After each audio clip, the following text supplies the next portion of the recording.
And we're back. Hello. We're on, I should say, not back. We have yet to start. It felt like a break. We had a nice long chit chat there, while I feverishly got everything sorted so that we could play tonight. Hey everyone, this is High Shelf Gaming, and we are going to be playing some Cyberpunk Red tonight.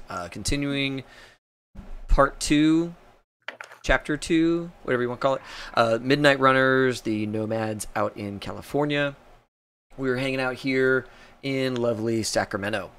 And y'all's camp, I'm going to zoom in on a little bit, is like an old golf course that you have repurposed. And this is where the family is camping out right now while you do missions in and around Night City. And tonight we have Todd, and we have Silas, and we have Vi, and we have Oz. Just to kind of give a quick update for anybody who has been paying close attention, Katrina normally plays Spring. Spring has sprung. Spring has flown the coop, as they say, and now she is playing a new character, Vi, who has recently joined the family, and came in on a truck with Silas, who just came back from a trip away. And I'd like to do at some point like a flashback to what was going on there. Sure.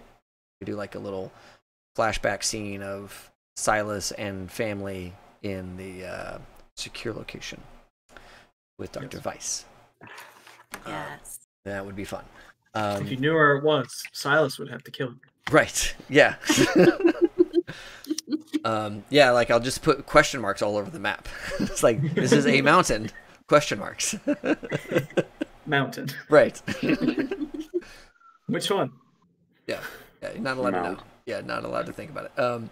So yeah, we are tonight in and around Sacramento. The family has heard over, what was this source from? Was this the ham radio? Yeah. Yeah, okay. So over the ham radio in the area of Sacramento, there is an open bounty on a group, an encampment. They are not considered nomads because they are static; they stay in place. But a group of cannibals out in the mountains on Highway 80. And for those of you who are not super familiar with California's geography, like Sacramento is kind of towards the top of a grand valley, and it's surrounded on basically 3 sides by mountains. And this group, calling themselves the District, are up in the northern eastern part of the mountains away from Sacramento.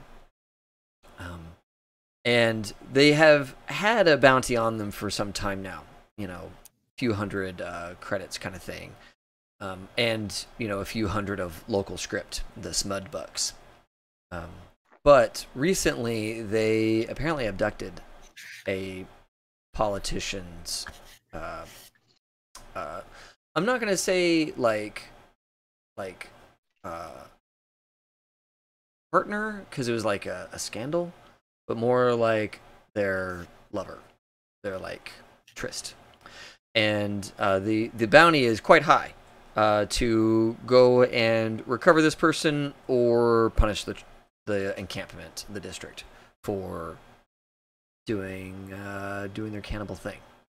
And I'm going to say that as far as a crew goes, you all have all been in this encampment for a couple of days since you rescued Oz. Captured? Oz, are you still a prisoner, or are you like under house arrest? What's the situation? I don't know what is the situation. Those of you who are Ta is the only one who has continuity here. So Ta, what is the situation around Oz?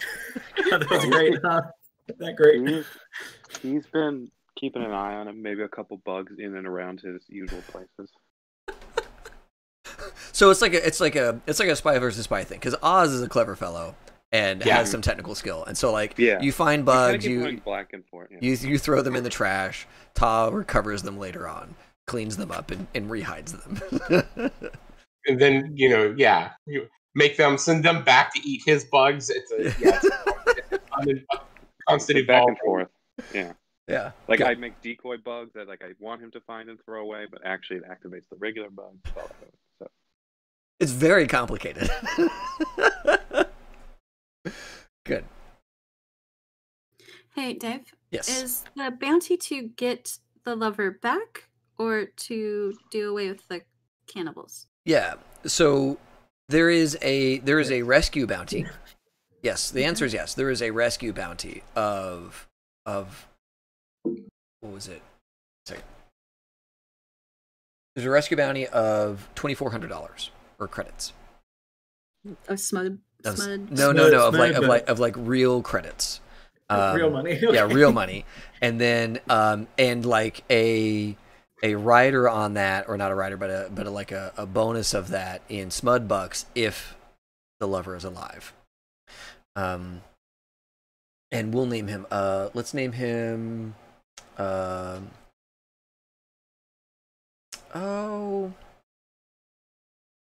name him Amaranth. Amaranth. Amaranth. And so rescue of Amaranth is worth 2,400 with another 500 Smud Bucks. I think that was the right. Yeah. Okay. And then punishing the tribe, not tribe, punishing the encampment, the district. There is a bounty for each district member captured and returned, like classic Western style. Each one captured or returned. Captured and returned. Each of those brought back to the authorities is a purse of 200 per. Smud or credits? These are all in Smud Bucks because it's the local authority wanting these people returned. anything for dead? No bounty for dead people, only for living captives. And this call went out. There is some local rumor mill of folks in Sacramento putting together a posse to go out and take care of this. But a posse from all of Sacramento is going to be kind of big and probably a little slow moving. So I think that you all have kind of made the decision that you can act quick and get all this stuff done before they even get out there.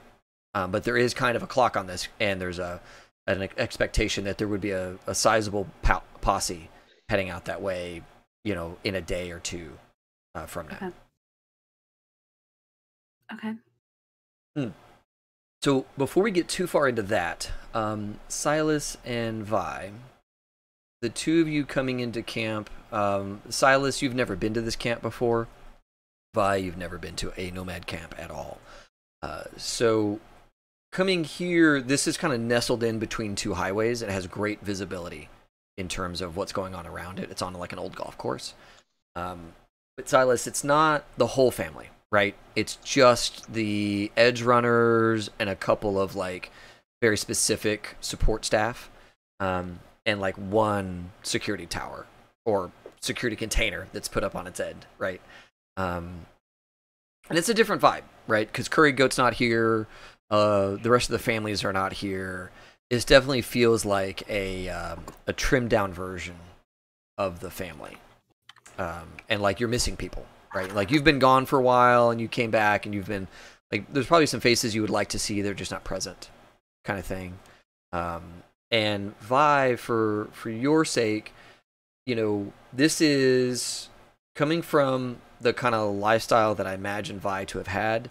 This is roughing it. I mean, like, these are tents. These are tents, and some of them have like electricity, but like these aren't like sturdy walls, concrete reinforced walls. These aren't like university campuses and that kind of thing. This is like rugged living. People are, having open fire to cook their food, kind of thing. And so that's just a different world for Vi, I would imagine. Yeah, very much so. On the ride up here, she would have asked Silas some questions about what to expect in a camp like this. Still surprising, but not as like shocked, I guess. Good. And I think that's to be expected, right? I mean, there's a lot to unpack there. A lot to unpack there, like the way. Yeah, It's just a good phrase. yeah. Oh, hey, cool. We got a new emote. That's so fun. They're doing pride emotes and they're permanent this time. Yeah, I love it. Yay. I love permanent emotes. That's so amazing. Okay. People didn't appreciate the unpermanent ones. Yeah, I mean, why even do it? So it's kind of funky out here. Like, I said it was roughing, and it is, but you can still tell that where you're at right now used to be very manicured, right? Like, there are clearly marked lanes for like an old cart path, and then like really nice hills that are like well formed, and it's just like, even though the camp itself is roughing it, the area around the camp is very like gentle and kind of peaceful. And that's just kind of the nature of golf courses. They're really static and visually appealing. And so it's kind of a stark contrast between like these really rugged tents that have clearly seen a lot, and then like this otherwise used to be rather well manicured space, you know, with all these like gentle landforms sweeping around the area, and then here you all live, in a way kind of spoiling it. Yeah. Kind of a blight on the Right. on their. Yeah. Golf courses are the recreational bastions of corporate America, so we're not really ruining anything special. Indeed. So, yeah, y'all have a little blurb from the radio about this. There are, of course, places to get more information on the district, to get information on this encampment, and that sort of thing. So let me know what you all would like to figure out before you make any plans or anything along those lines. Okay. So, but we've been in camp a couple of days now, or Maybe a day. Where are we setting? Okay. Yeah, maybe a day. I would think that, you know, Silas and Vi would have shown up kind of right after Oz and Ta and crew came back and got settled in, and so It took us like twice as long as it was supposed to, because we had to like take every available road to make sure that we couldn't figure out how to get back and all that kind of stuff. right, Just the right. paranoia. Well, and also y'all have the problem that Highway 101 is currently being controlled by Petrochem, which means that the two of you were stuck to the side roads. Even when they said, okay, now you are on your own, you still had to take side roads because the main highway through the valley is managed by, you know, Petrochem West or whatever. And it goes almost all the way up here to Sacramento. I'm sure Silas and Vi just had so many conversations about just everything. Just, so it's just like this the whole ride. Yeah. Silas, you're very pleasant as a road companion again. It used to be. Silas feels like he's babysitting at this point, so he's just kind of. How old is Vi? Like 24. Okay. And she's got this 24. like kind of Like 24, 26. sure. And she's got this like short red hair, strawberry blonde hair that we're seeing on the thing. Okay, cool. Yep, it's kind of this short cut hair. Her eyes like right now are bright blue.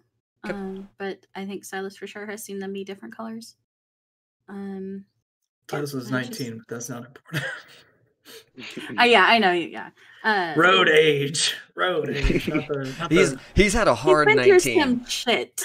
He's got like he's already got the thick creased lines, you know, that typically only shows up when you're like in your late 20s. the vein on the forehead and the furrowed brow. Is Silas one of those poor souls that like starts to go bald early? It's like no, it's more like he's going gray early. Gray early. Okay. At this fair point, yeah. Yeah, Fair enough. like he definitely came back with a lot more gray than he left with. Yeah. A little shock to the system. Should we Photoshop his little brown hat to be like a darker hat now? Yeah, it's dark. It's definitely dark. Okay. He had to get a new coat too because he had a giant hole blown in it. So it's It's all very muted colors now. Yeah, you don't get new coats. You get patched up coats. Right. Coats haven't been made in 25 years. You're working on what was found and repaired. It got restained. Yeah. You know, just dumped in. Dumped a new stain color in it. That's right. Yeah. Violet's just kind of is an attractive, charismatic woman that sometimes acts too smart, I guess. But And her role is fixer, right? her role is fixer. Yes. Perfect. Her background is as a medical doctor. So Cool. But I will say Silas has he probably didn't wear the full sleeves before, but now he's got full sleeve and a glove at least on both hands. Now he's going quiet with the stuff for the moment. And with Silas's, so he's kind of hiding what he's had augmented. Mm-hmm. Okay, perfect. Okay. I mean, if you look close, you can definitely tell that the left eye is a little different, but everything else is pretty under the radar at the moment. Okay. Yeah, and for those watching, last time we had Silas on, he got pretty wounded and lost his sister, and then went away for a while. Because he also lost his arm. Yeah, because he also lost his arm. Went away for a while and is now coming back for the first time to the annex camp, or whatever you want to call it, the outpost out here by Sacramento. So let's see here. I guess, yeah, let's kind of y'all have been here for a day or so. You've got enough time to set your stuff down, really, when this alert came in. And probably there was an intention to take a minute to get used to everything, but this score came up, and the district is expected to have a fair number of people, so that payout, even though it's in Smudbucks, could be pretty significant, depending on how you do it. And certainly rescuing the lover would be a boon as well. Amaranth. And so there's not a lot of time really to waste. Certainly we can spend a day or so doing some fact finding if we wanted to, but that you've got this posse getting built up that's gonna go out that way. Is it just this posse of cannibals, or will we be having to go through another city to get to them? So yeah, so the district is the group of cannibals, the encampment out in the mountains, and then the posse that is forming to go get them is in Sacramento. So there's a bunch of vigilantes and gun arms that think I can go and handle this, and I want a piece of that pie.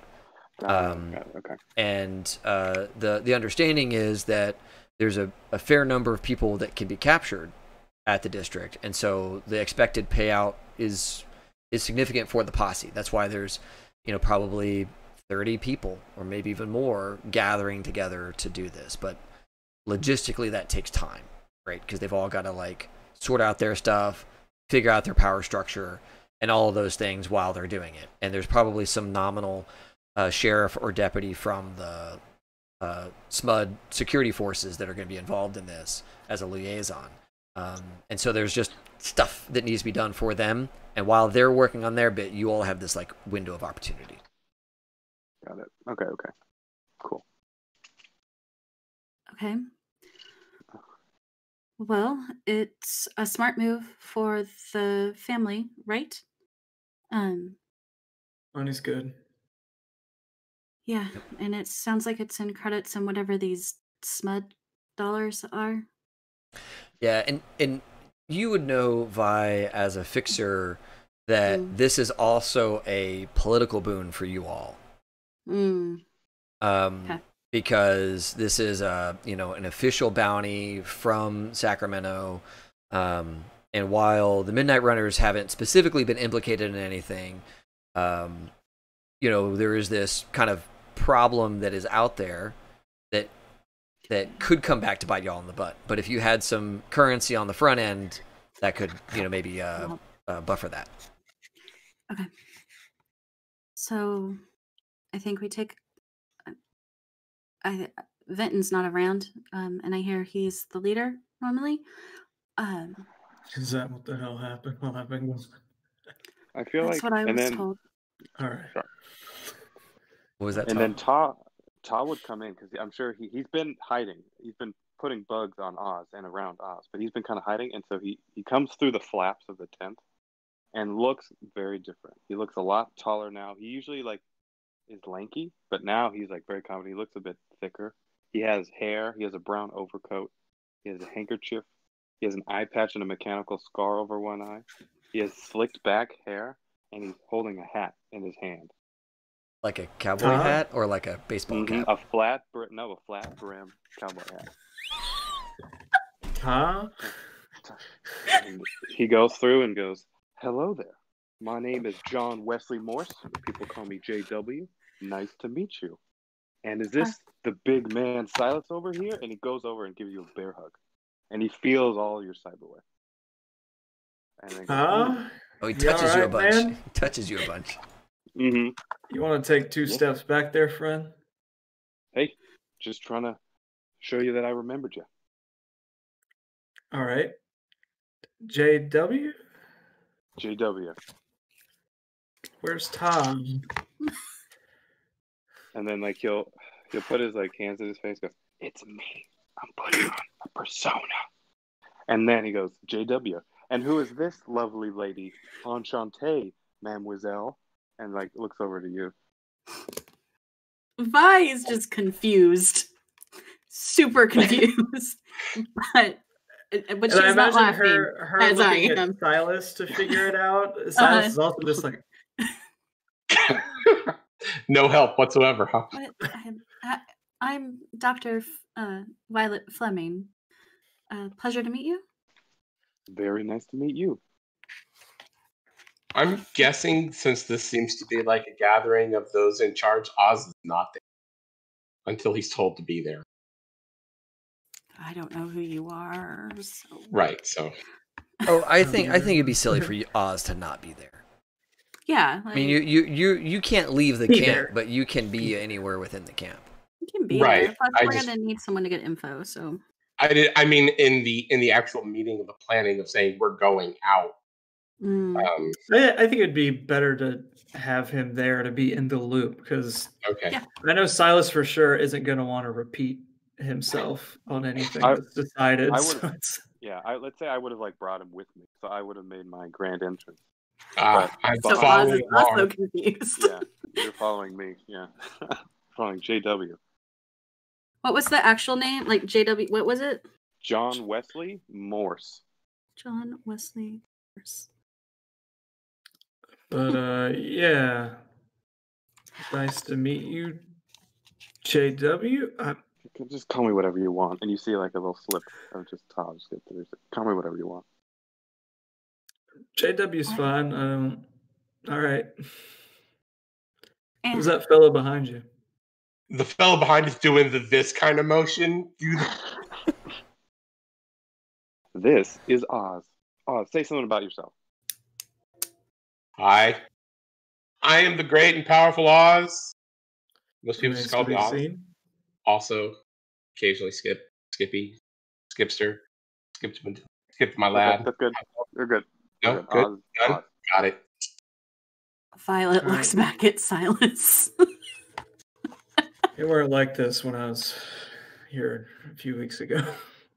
Oh. A lot has happened in a few days. Oh. I'm sure Venton will straighten it out when he gets back. I don't know. So Oz, you're supposedly great and powerful. How's that? I am. Netrunner, mostly. I'll take your word for it then. Significantly less great and powerful than other methods. All right, dead weight then. No, that's not exactly fair, Silas. So we heard on the radio there's been talk in camp about this bounty for this district group. Cannibals, maybe.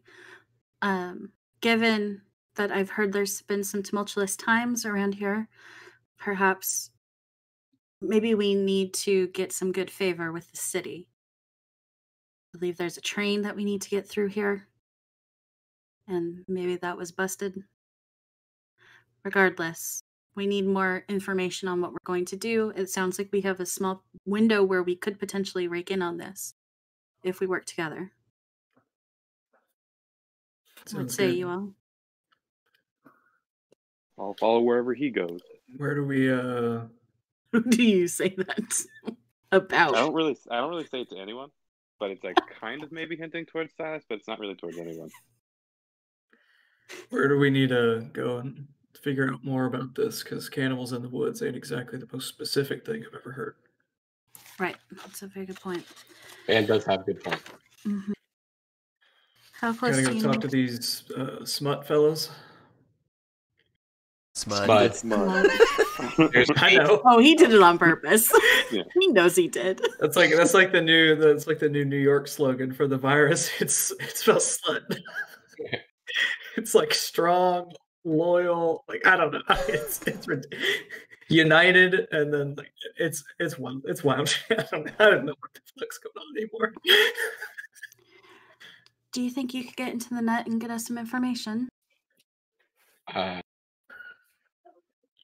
Yeah, if there's information to be got. I mean, I don't know about you, but I don't generally equate cannibals in the woods with having a lot of technological friends and putting a lot of their information on the net. Right, but if there's something there to find, I can find it. Okay. There might be more information about from the people that made the bounty or news reports or anything like that. Right. You get me somewhere where I can get in, and I'll see what I can find. So you would know that Sacramento has a local network that it has firewalled away from the main net. Right. And it's broken up into districts. Like the Commons has their network, and then the Garden District has a separate network, and then Center City or City Center has a separate network. And so any one of those three would probably be valuable. It's just a matter of which one that you wanted to get into. There is the military base near here, if you wanted to go that route instead. They have like a courthouse in town or somewhere where they'd keep records? Sure. Yeah, there's definitely a courthouse. There's like a precinct or something where they would keep that kind of information. Right. Yeah, I mean, like, certainly the local authority have that kind of stuff. The problem that y'all would have is that SMUD, as a kind of totalitarian place, or as a sort of a local dictatorship, they're very they're kind of a hard target to like get into and get access to that kind of stuff. Even if it's innocuous information, they're not super friendly about it. Because you have to be somebody, right? You have to be somebody to get the record, so you have to like be what is it, like a lawyer of local renown, or pay a lawyer of local renown, that kind of thing, in order to get access to that building or get access to those records. And that's just kind of one of the problems that comes along with centralized power like that. Would another option, probably, since this seems to have been started after this politician got his lover kidnapped, chances are he's going to want constant updates and as much information as possible. Would it be easier to go to his network than it would be the actual and hope that he's forcing to get constant updates? Yeah. So let's name our politician. They're looking for Amaranth. What should our politician's name be? Jim. Okay. So Jim. Jim has set up a local open network where news can be filtered in. It is expected to not be very secure, right? And there's only a matter of time before somebody starts to mess with it. But Jim has set it up. It has some security on it, some like passive security on it to try and keep it protected. Looking for information to filter in to, provide him updates as to Amaranth's location, whereabouts, what's going on with the district, and aggregate all of the local news and information that he can. For sure. That sounds like a good place to start. Is there like some people we could talk to? Because I don't have a doohickey for the net running business. Is there someone on the bounty listed who to bring these people into? Yeah, there's a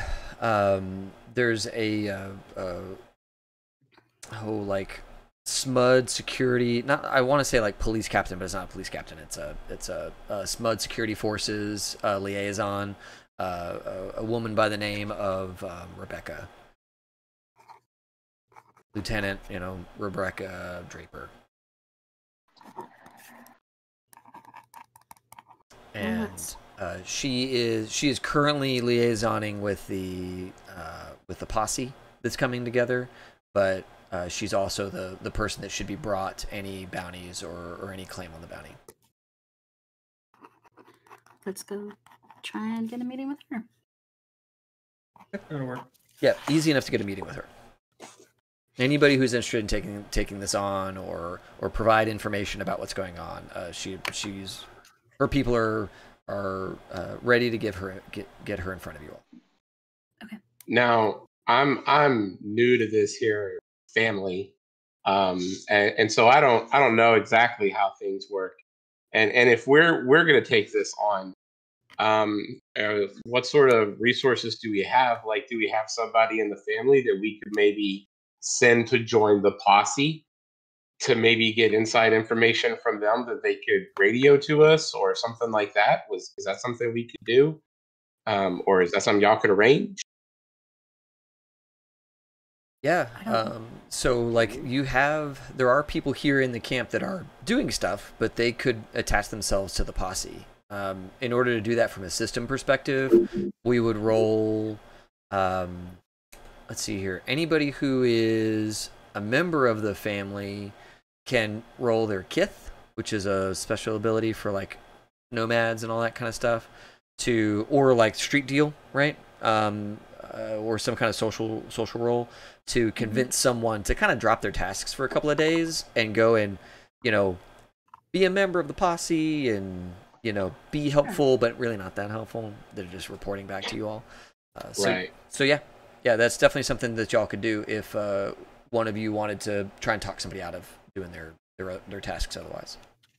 I don't have Kith. Yeah, as a fix or as a tech, you're right. There you go. So Silas could do it. I have street deal as well, street deal so I could also roll persuasion. Yeah, and then Ta, it would be just a straight social skill for Ta. If you don't have those other skills, it'd just be a persuasion kind of thing. See if I can't find somebody familiar. There you go.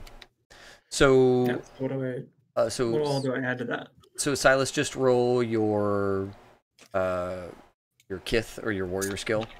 No stats added to it.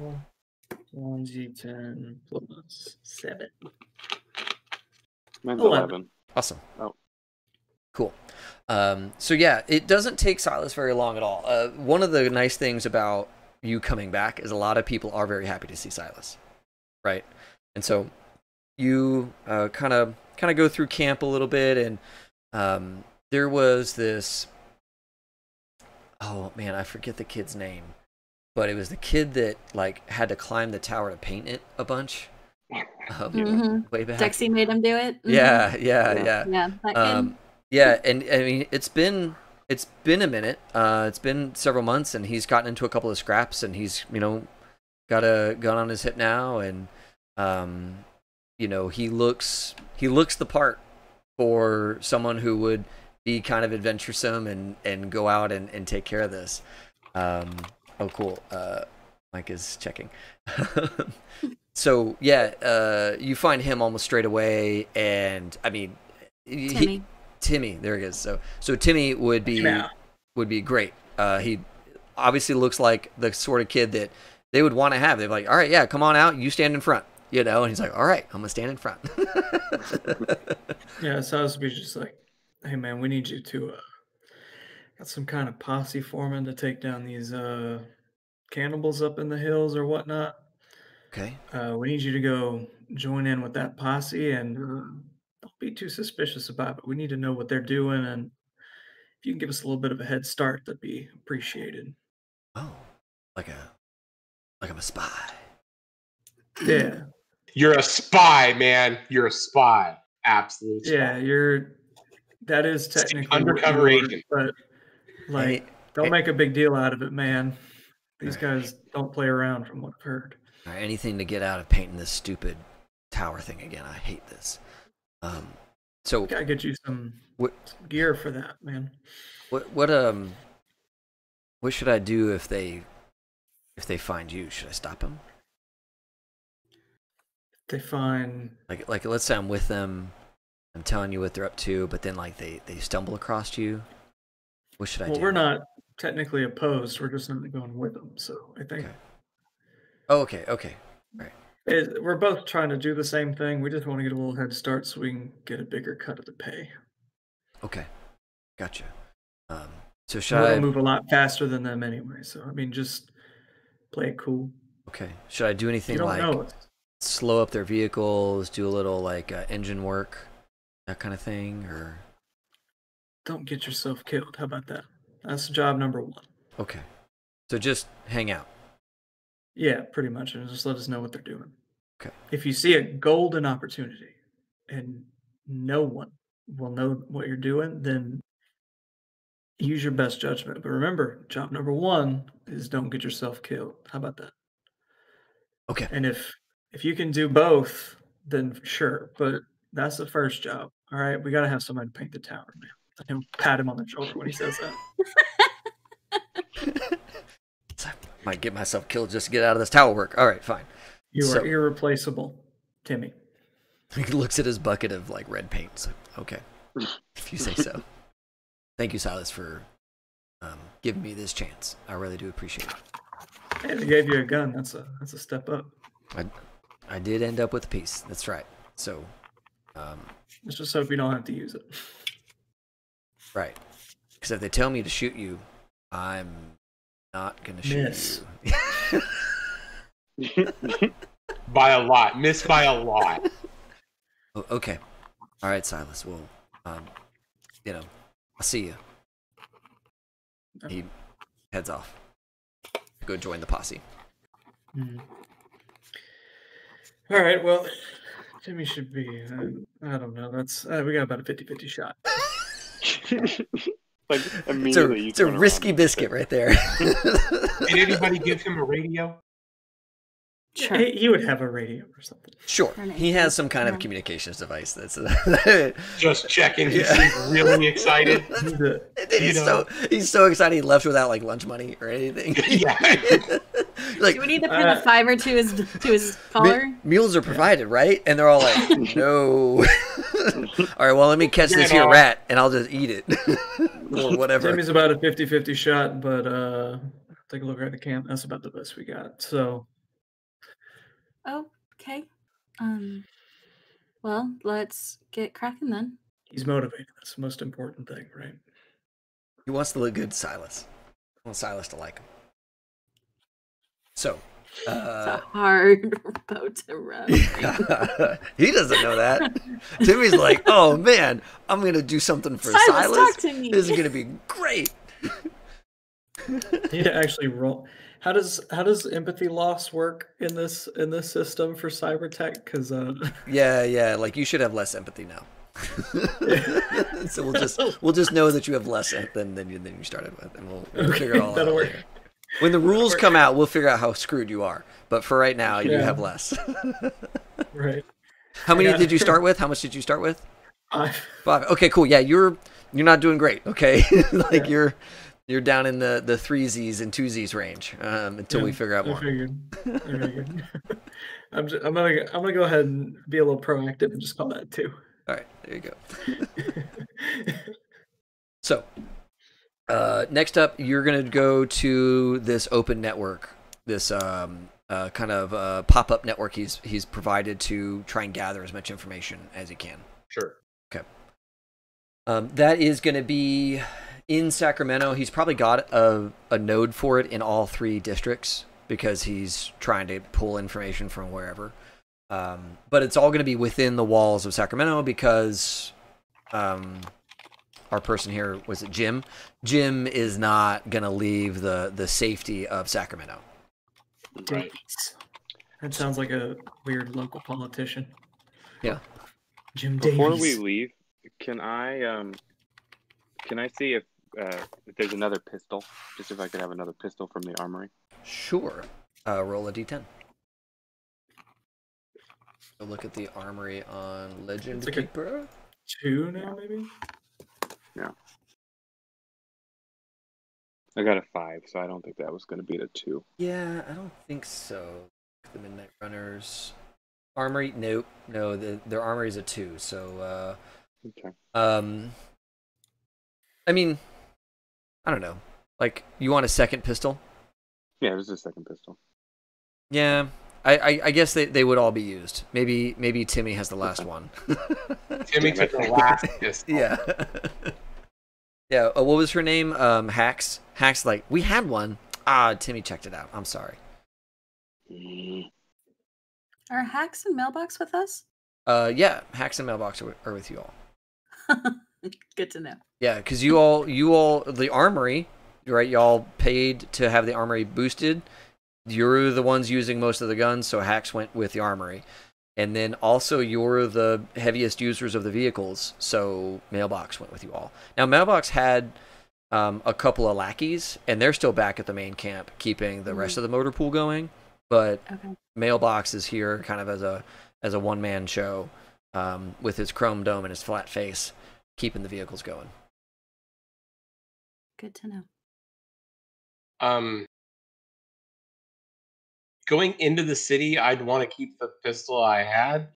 But if we're going to go out in the woods and hunt down bad people, can I see if there's a submachine gun?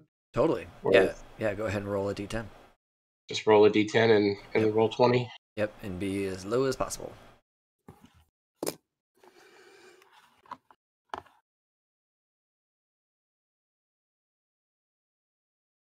No, there is not anything better than what you got on you.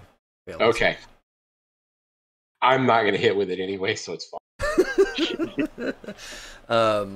Now, I bet Vinton would give you one. But... Yeah, he would, but he's not here, and everything's locked up in his truck. Thank God. I mean... Well, yeah, but it's only sort of locked. It's only sort of locked. I mean, we can probably put it together. Yeah, I can probably get in. But I won't. So, Sacramento, and we don't need to go into the Garden District or the City Center. We can stay in the Commons. You can, yeah, to get access to this this open network. And the lieutenant. Yeah, the lieutenant has she has an office in the Commons because that's where the posse is forming.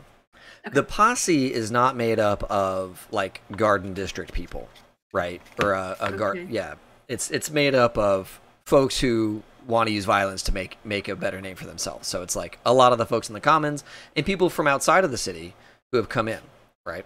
Like you all. They're not gonna give me problems because I have a giant sniper rifle. Yeah, you're not gonna bring the sniper rifle into the city.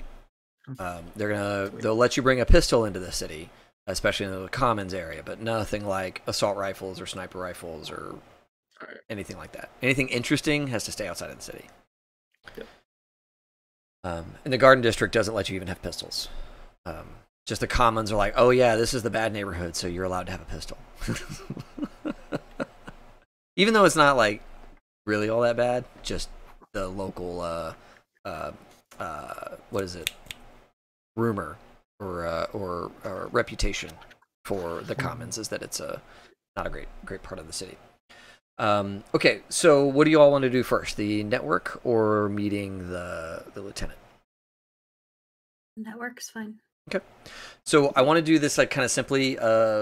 Mike, will you have Oz just do like an interface roll? You get to the node, you can jack in. And I just wanted to see like a straight interface plus a D10. How well does that go as you like explore this and start to like dive around and look for things? Okay, so not bothering with programs or any of that kind of stuff. No, I mean, I assume that you're going to have your like defensive stuff up because there is an expectation that there would be other netrunners in here, and you don't necessarily want to like be defenseless when a netrunner sees you. Right. But yeah. Okay, so that's going to be just my interface skill plus a D10. Plus a D10. Okay. Nice, dude. Nice. Okay, cool. So so you are in, and there's a couple other netrunners in here, and you see them kind of siphoning some information as well. You see them like copying things, bringing them in, right? And you kind of stealth for a second and follow one of them as they move over to another thread and start posting information into that thread, and you gather that what this netrunner is doing is misinformation. Right. You gather that there is someone in here that is feeding bullshit into the data stream going back to Jim. So kind of as you go around kind of piecing these things together, you figure out that the district there are 3 suspected locations for the district. 2 of them are obviously misinformation. When you look at where the data came from and you look at the markers from that hacker, that netrunner, that 2 of these are from that person and are from their machinations. It has to do with like the syntax of it and just the way that they were putting it together. You're seeing how that like location for the encampment, just there's a lot of telltales between these 2. It just feels like these are the same thing, and I know that this person's been feeding crap into this stream. That's kind of where I got this stuff anyways. But you figure out that between the 3 locations on the map, there's one that hasn't been marred by this person or wasn't injected by this person, and it's out on Highway 80 further east from where you all are. It's kind of a ways out, actually. And it's probably the furthest out of the 3 options that are currently being discussed for where the district is. The other piece that is a mystery here is that the district they have a reputation for being cannibals, but there is some sort of funding element going on in that they seem to be funded by some external source. That they're not just like scavenging and living off of what they're scraping together. It's that they seem to have some kind of funding. They seem to have some kind of patron or backer or somebody who is feeding in them and supplying them, because they're not like the bits of reports that are legit about them. It sounds like they have working equipment, working weapons. They're not like destitute by any means. They're not like, so they're not cannibals by requirement. They're by choice. Right. Okay. Yeah. Okay. Then, if given the option, I would like to strengthen the misinformation. Yeah. If possible, to push maybe so that this group maybe the posse goes to the first place first, and then the second, and hits it in the order that would help slow them down. Sure. And can I try to find out any information on who's backing these guys, or at least in what they're dealing in and what they're doing? Yeah. You gather this kind of time is rife with a lot of this going on. You gather that these guys are chrome rippers, that these guys are snatching people, taking their cybernetics, and selling their cybernetics back on the market. And that there's the thing that makes them different is that they're not operating in the city. they're operating way outside of the city. So there's like this long, they have to go to populated areas to grab people because that's where cybernetic enhanced folks are, but they're bringing them way out into the mountains to do eating the rest, I guess. Yeah. All right. Yeah. So you know that that's their trade, that's their business, but that there is that beyond even that, right? Beyond like what people know you can get for stolen chrome and all that kind of stuff, like they are still better funded than someone who's doing that kind of job. Gotcha.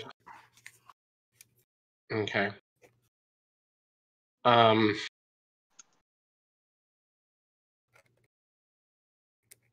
don't know that there is there anything else I think I can get from this network in particular? Let's see here. You get some information about Jim. Jim is a local utility commissioner. Jim's role in the city is to manage all of the refineries that purify and refine the crops that are out here that are being grown out here to create the fuel that powers the power plants. And so Jim is maybe not the leader of the refinery, but an important political figurehead within that aspect of the local government. Okay. Every political figurehead's got a political enemy. And if this guy that got grabbed doesn't sound like he's probably part of the usual group of cyber people being nabbed by these guys, so it may have been politically motivated. Can I find out who his political rivals are to see if there's a big one that might maybe be hand in hand with these guys that we might be able to get a backdoor in? Sure. Let's see here. Best way to do that, because that would not be on this network, right? This network is really set up specifically for the recovery of Amaranth, and the rapid capture of the district.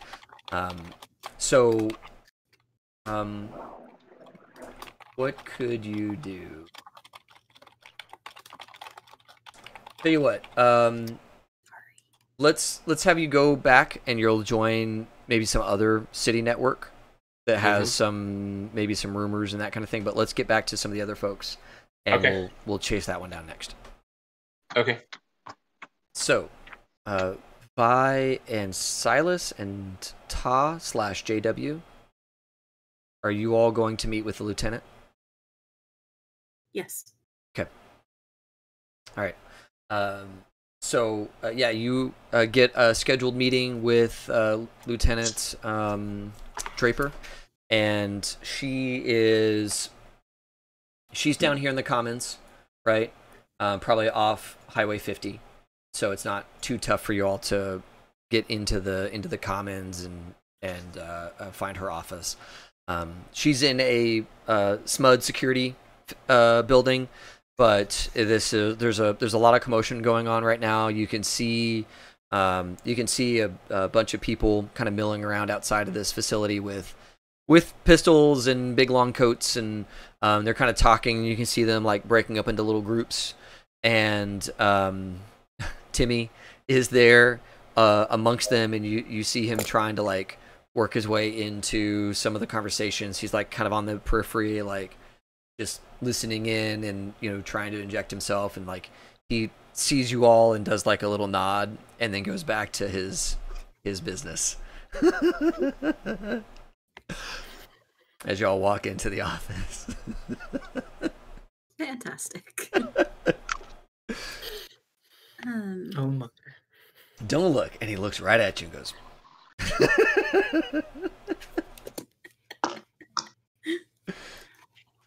well, Lieutenant Draper. We're here to meet with Lieutenant Draper. Yeah, and there's this like thin, small-shouldered guy. He's probably he's got like a kind of a Pacific Islander look to him, and he's got like like a kind of a patchy beard and suit. He says, yes, and you are, who are you with? Dr. Violet Fleming. Fleming. Gotcha. And are you, which of these groups are you with? Are you with the Killers? The Midnight Runners. Midnight Runners. I'm so sorry. There was like this, it's a mess today. I can imagine. It looks very busy. So, Midnight Runners. Okay, here's some paperwork I need you to fill out as a deputized group. You know, how many is in your party, what kind of armament that you intend to use, that sort of thing. If you could fill this out, that would be great. If you'll just have a seat right over there, Lieutenant Draper will be with you as soon as she's done with her next, it's like 2 meetings. Fantastic. I love paperwork. Okay, that's good. And it's like a crowded room. There's a bunch of people in here. Some of them look really rough. Like they look like they're, you know, big shouldered dudes and ladies, and they're like kind of huddled together, like looking at this paperwork. It's like, no, you idiot, we're not going to use that on this job. We're going to use this over here. And you know, they're just having those like little huddle spaces, talking about how they're going to solve this problem. I look at the people with me and decide that I'm just going to fill out this paperwork without giving them a lot of input into this. Perfect. So I will fill out this paperwork as minimally as possible. Cool. Any little white lie I can. Sure. You know. Sure. Yeah. Give me like an education roll just to see, like, as you're going through this, like, I think I can get away with saying this. And I think I can get away with saying that. Right. Yeah. With intelligence? Yes. Yeah. 23. 23. Awesome. Timmy Super Spy. That's great. Yeah. So yeah, you go through that, and Silas, Silas and JW, you're hanging out as JW. Are you, JW is like fully in his like cowboy regalia? Yeah, he's actually starting to like walk around and start talking about with the other big guys, and like kind of nobody talks to you. Like, nobody talks. He's gonna keep talking to them. He doesn't care. He's gonna keep talking. Yeah, they like look at you and like close their shoulder to you, and like they get quieter. And then he'll be like, "What do you guys talk about?" And they kind of keep, kind of keep going, and then move from group to group. Cool. Like, okay, you guys aren't doing it. So as you're moving around, this hand grabs you, and pulls you to him, and it's this like tall, dark-haired woman, and she says in kind of a low voice, and says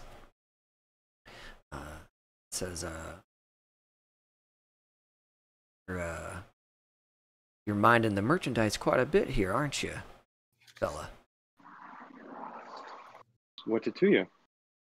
Just interested in what it is you're looking for. It doesn't seem like you're too interested in the mark, but you're interested in all the groups here. What about you let go of me, and maybe we can have a conversation? Hey, it's done. I just wanted to make sure I had your attention.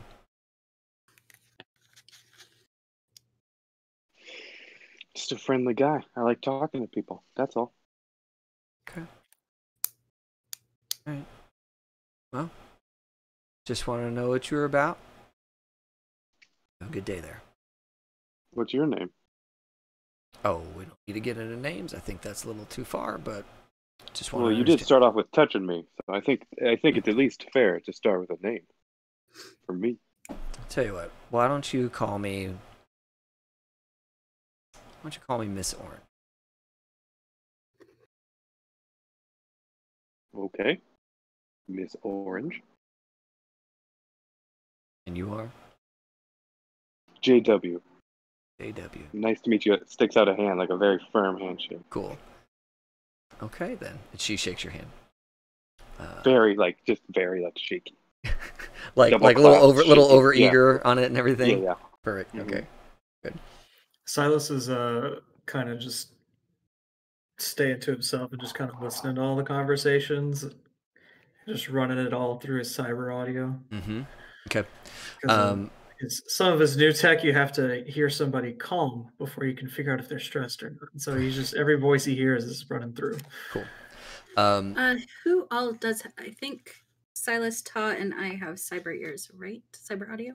It's for like radio transmission. Yeah, I think you all do. I don't believe that I do. No.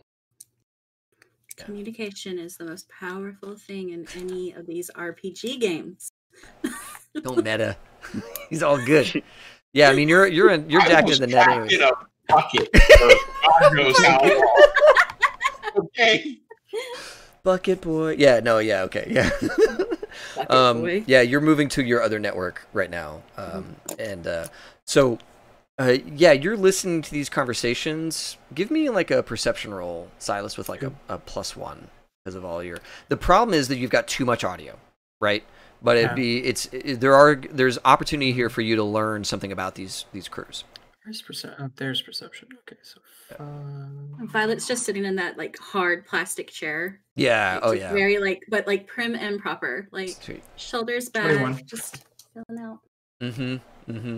So Silas, with that, you pick up that there's a group here calling themselves Big Fish, and Big Fish's plan is to break away from the pack and to go to the last place that the posse agrees to go to. And Big Fish is looks like you kind of like look them up and down real quick. These guys they don't look like they're really from Sacramento, right? Like these other folks, you can kind of get the sense that a lot of these people are frankly like local gangs and local like just toughs that see this as an opportunity to make some coin from the state kind of thing. And these guys look like they're from out of town. Just the way they're kind of carrying themselves, they don't look like any of the crews. They've got like leathers on from that are clearly road worn, and they're tight knit. And the reason why you pick these guys out is because they were talking the quietest, right? So like as you were filtering down, you're like, wait, there's a crew over here that's like really low decibels. They're not too far away. Let me hear what they're saying.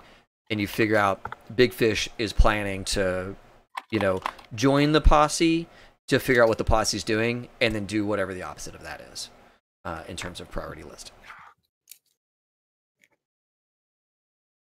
Gotcha. File that away. Get a good look at their faces. Yeah, sure thing. You note that 2 of them have cyber optics. And looks like they may have some other stuff going on as well. One of them, the third person, has cyber legs that you can see. A pair of them. All right. Cool. Let's get you to your other network there, Dr. Oz. Just kidding. The great and wonderful, great and powerful Oz. Great and powerful. So, you head out. You find there's a Commons network node. You've heard of it before, so it actually takes you a little bit to find it because Oz. It's been a while since you've been out in the streets, and everything moves very quickly. Especially like these sorts of like rumor mill nodes and all that kind of stuff. They're not. They're never static. And it's been a long time since you've been on the streets. And it's been a long time since you've had like that kind of access. So give me an interface check just to like even find the thing. Okay. Yeah, like maybe add your intelligence as you're like hunting around this part of the city where you know that it should exist, but it has clearly moved a handful of times since last time. All right.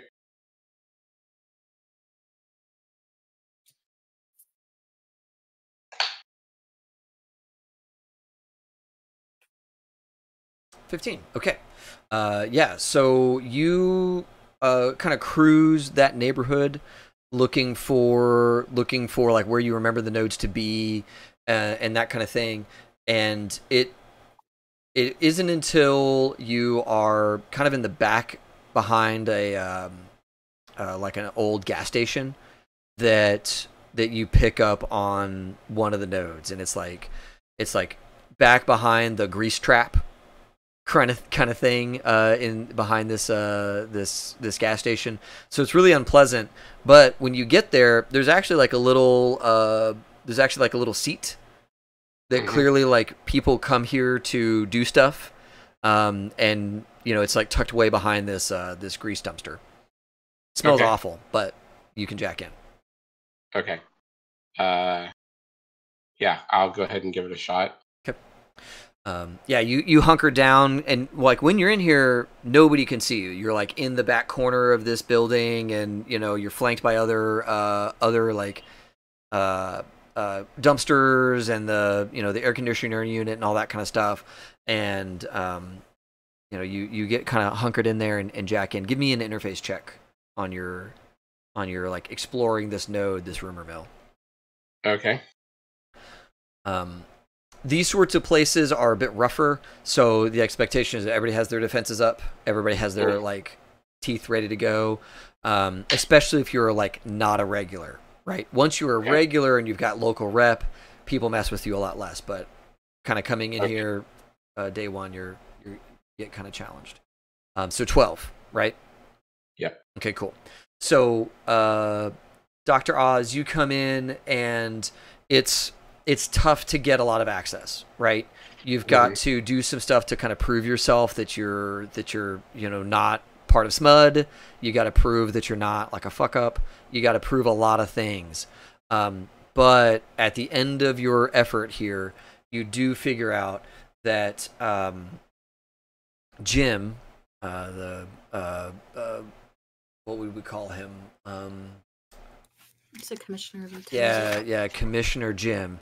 That Commissioner Jim. Davies was the last name we gave him. What was it? Jim Davies. Davies, Jim Davies. Okay, good. My goal is to find a name that I could imagine seeing like on a sign stuck in somebody's front lawn. Yeah. For like some election that nobody knows what they do. Yeah, yeah. So you find out that Jim Davies has butted heads often with a Mr. Sarnov. Mr. Sarnov is not a commissioner, but holds a very important role within the farming community out here, and basically it comes down to power play, like who has the power in their dynamic between the refinery and the supplier. And so you discover that they have been, butting heads quite a bit over the years about, you need to be giving us this much material, and screw you, you need to be giving us, this much time to do that stuff, or we need more resources for that to happen. You need to be paying us more, even within the organization. We need more resources to be delivering those kinds of things. And so there's a lot of back and forth there over the years that you pick up on. Mr. Sarnov does not live in the city. He's not a titled commissioner, but he does hold a lot of sway over the agricultural production that ultimately feeds the power station that feeds the city and the surrounding areas, really. I mean, like, SMUD has a lot of power because they don't just power Sacramento, they power huge sections of Northern California. And so Mr. Sarnov is the agricultural liaison, and apparently holds a lot of power outside of the city, but is struggling quite a bit to exercise that power within the city. And Jim Davies is the primary reason for it. Okay, so I guess I'm probably going to be fairly limited into how much time I have to chase lead. So I'm going to have to take a leap of faith here and just kind of go on a. Can I see if there's anything I might find that is a lead on maybe Mr. Sarnov giving the district a way into the city to get their people and then get out? Maybe that might be a path that might be. Maybe he's got some sort of an underground railroad sort of thing where they can get their people out of the city and back in. Sure, like a smuggling situation. With that 12, fields, so you're not going to be able to figure that out. Okay. You know, as you dig around, like that information might exist here, but you've kind of spent all the credit you've gotten yourself in this, you know, brief day of being in here. There's certainly value in like seeking that out. You're just not going to find that here today. Okay. All right. So, okay. So. Oh, quick question. Yes. As I'm doing this, I'm by myself, aren't I? Yeah, I assume so. Unless one of y'all went with him. When is he doing? Where did you have to go to do this?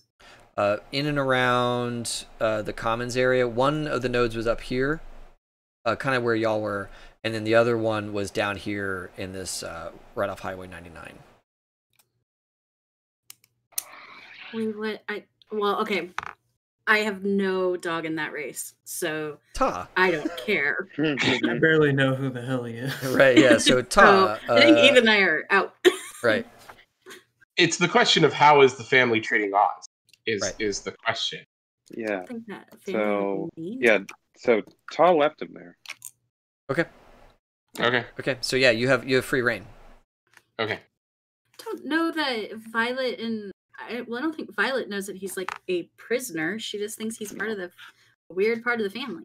Right. She doesn't really know. Yeah. I never had to go through any sort of initiation or special Kool-Aid or anything, so I don't know. Well, you have as much latitude and freedom as you want right now because they're all waiting for Rebecca, Lieutenant Draper, to give them their time. Okay. If you want to jump back to them. Well, so yeah, in this waiting room, y'all see now a third group get up to go in and speak with the lieutenant. Okay. So they said 2 meetings, right? They did. So is this the second meeting? No, this is the third meeting. Okay, then I'm gonna get up and talk to our friend. Okay, cool. So yeah, you go back and find your friend and he's got he's talking with another group right now. He goes, yes, I will see to that. I'm deeply sorry that your stuff got confiscated on your way into the city, but we have rules here and you need to abide by them. One moment, let me see to their needs. And he kind of looks over at you and says, yeah, what can I do for you? I'm sorry, I missed your name initially. Yeah, my name is my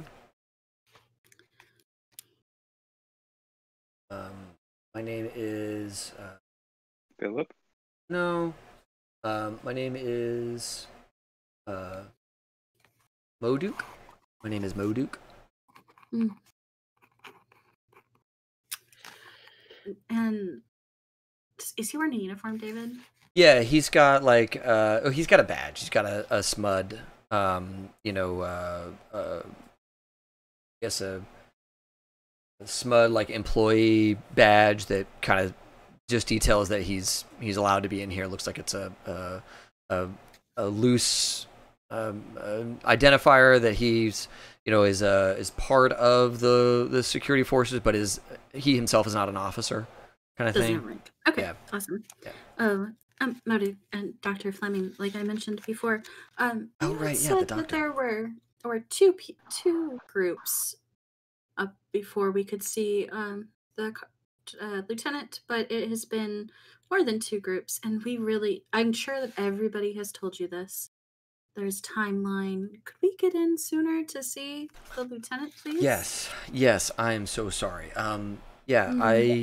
I don't really know what happened there. I think that they had a rush or something like that.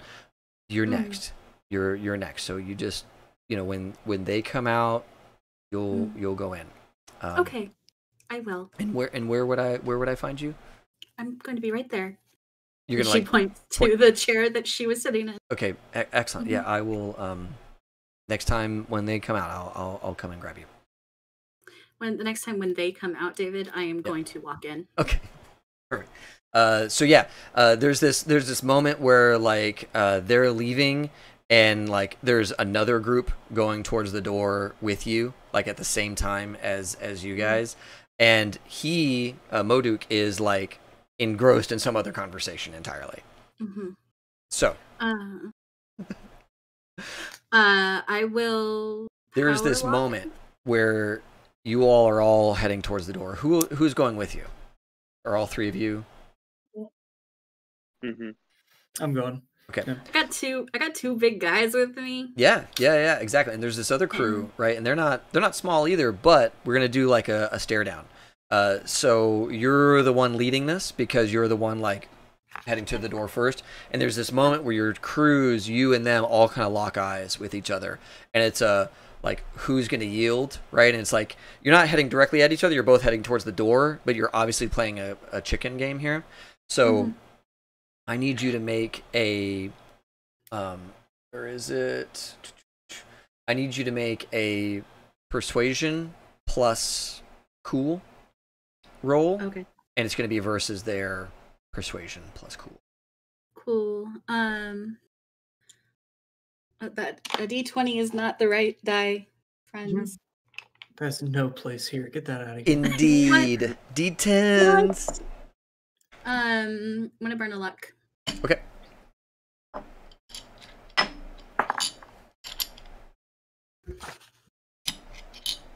Did you roll? Okay. I did. 21. Awesome. I will also say I have a movement of 9. Okay. If that helps in this situation. Yeah, no. So yeah, you physically get there first, right? You have to kind of leave Ta behind, in Silas a little bit too. You physically get there first, but they rolled like into the 30s nice. with their 10 and change. And so there's this moment where like you're there first, you have your hand on the door, and they just power of personality push past you. And you can escalate if you want, but in the terms of the stare down, like your character looks away as like they are boring down on her. Silas puts his arm on one of their shoulders and squeezes. Cool. Yeah, there's a shrug off. It's like, get lost, weeb. You hear a hammer cock. Sweet. Room goes quiet. And Moduk is like, huh? What's going on? Oh, it's not like out and pointed. It's not out and pointed. It's just in the hand. And I just wave at Moduk. Just wave. Yeah. You all. She goes in first, and like they all like look at y'all and grumble, and I smile and back away politely. Cool. I give the bye. I just tip his hat and puts the gun back in the holster. Yeah, they're all grumbling. Walks forward as y'all go in. Yep. Silas definitely makes sure to make eye contact with every single one of them as they walk past. Oh yeah. And he's committing faces to memory. Yeah, good. Yeah, they're doing the same. It is it's a group that are all wearing like red leathers, like little red leather vests or jackets, and they are they're tanned, like they spend a lot of time outdoors. They're, you don't know who they are, but you know they kind of have a bit of a uniform. And there's 4 of them. Y'all go in. Yeah, you all go in. And there is Lieutenant Draper. I don't want to necessarily roleplay it all out. So sure. What is high level? What are y'all hoping to achieve with Lieutenant Draper here? Any actual information on how Amaranth was captured? Okay. Did we get an info drop from you, Mike? Would I have a way to do that? Yes. Yeah, we don't have agents. We have a little cell phone. Thingies. Yeah. Okay, so if they gave me one of those, then I would definitely have been dropping info as I got it. Okay. So then it's basic say again? Bullet points, outline, flowcharts. Basic information on Amaranth, especially when I know if they're cybered. Any reason how any way the district was able to get in? and like just information on where they think they are. Yeah. So I want to correlate that to whatever Oz finds out. Yeah. She says, well, so the briefing on district locations is going to happen when the posse is fully gathered. I don't want to be passing around any location information today, because then it'll be pandemonium. So definitely stay here, be in the area. I believe that tomorrow morning we'll be doing our briefing for the posse and getting everybody marshaled and ready to go. But I can't release any location information until then. As far as the nature of Amaranth's abduction, what is known is that Amaranth was in the Garden District at a club. They went in there with some friends and didn't return. The district later on provided some ransom information for Amaranth, but it is our policy not to negotiate with terrorists. So instead, we are going to form a posse and rescue Amaranth forcibly. But I think that once they see the show of force, they will learn from their mistakes here and release Amaranth, save their lives. So that is our kind of plan here, and I think that everything will be fine once they see the posse that we've gathered together to take on this challenge. Does she really believe the line of bullshit that she's given? Can I human percept that? So you know that, yeah, a lot of this is party line stuff. And she is she's in the party, so like it's not like she's lying to you and deceiving you. It's that this is what she knows to be true, and she is executing that vision from her superiors. So there's not like, this is one of those ways where like dealing with this kind of government is really frustrating, because it's not a lie. This is their policy. This is what they're doing. It's clearly someone is lying, but this person is executing on the vision. And so they're in a hard charge towards that effectively. What about like numbers, approximate, typical equipment? That will all be covered in the briefing tomorrow. Yeah, what time is that briefing? That briefing will be at 0900, right here in the parking lot. So we're here now. I understand that, sir. And you will be briefed tomorrow at the same time as everyone else. I can't be giving out information early. Frankly, we are still gathering some of that information. And I don't want to give any one group an advantage over the others. This is what Silas is doing as well. Yeah, he's like looking around the room and casing it. Yeah. I mean, not even that. Just not gotcha. Making eye contact. Just like I see what you're saying is not worth my attention. Just kind of all right then. What was the ransom for Amaranth? Oh, what did they ask for? The ransom was for I think it was for 8,000 credits. They didn't want smud dollars; they wanted credits, and that's of course one of the issues. But frankly, anytime we're in this sort of situation, we've found it best in our long history to not pay ransoms, but instead to recover assets with force if needed. Did they give a timeline? They did, yeah. What is that day passed? I am not really at liberty to disclose the nature of that full agreement, other than that there was a sum of money, but it's really immaterial at this point. Could I just roll a persuade roll, Dave, to see if I can get persuade or convo, just to get more info from her? Yeah. Without you can kind of take the useless questions. Right. So you can kind of take the conversation in a different direction. Go ahead and roll conversation plus cool. With street deal? No, because you're not doing a deal. Just question. So conversation is empathy skill, or I'm so sorry. Persuasion is a cool skill? My apologies. Empathy. My apologies. Yeah. Okay, just making sure. It's a 7 on the die. It's 11. Empathy. Sorry, 21. Okay. Yeah. So new character. Who dis? Yes, all new things. So Vi, you kind of take this in a different direction. You notice that she has some fishing memorabilia on her desk, and you like strike up a conversation about like the local fish in the streams and rivers and that kind of thing. And she welcomes the distraction. You in that discussion, you find out that that Jim Davies is not happy with this arrangement. Jim is not happy that there's a posse going after Amaranth or anything like that. This whole situation that's happening is not to Jim Davies' plan here. What is the plan?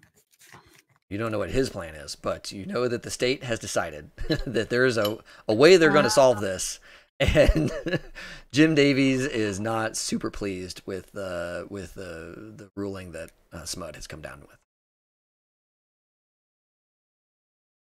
Okay.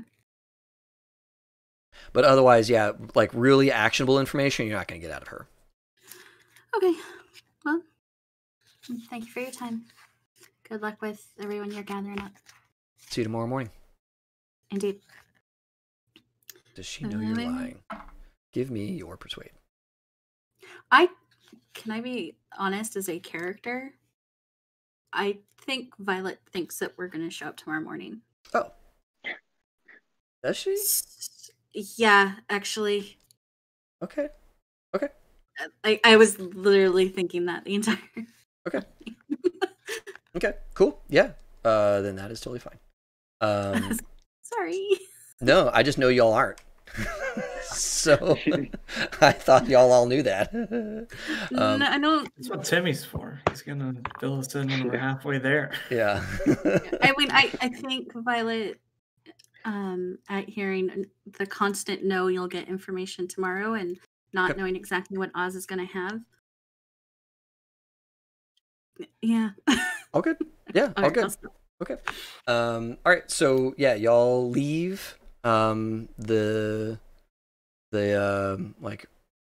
red leather crew is not in the waiting room when y'all leave. Yeah, it's like a good. Sounds like a lot of fun. So y'all get back into your cars, make a perception. Y'all leave the area. Makes sense. 18. Good. 20. Good. 20. Good.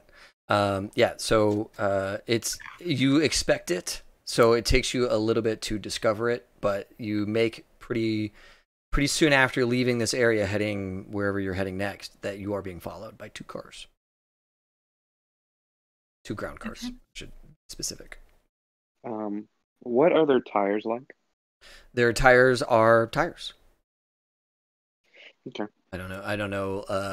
They're not like some sort of like bulletproof thing. That would be tough to hold on to in this kind of world. Yeah. So I'd be like, it looks like we have a little posse of our own following us.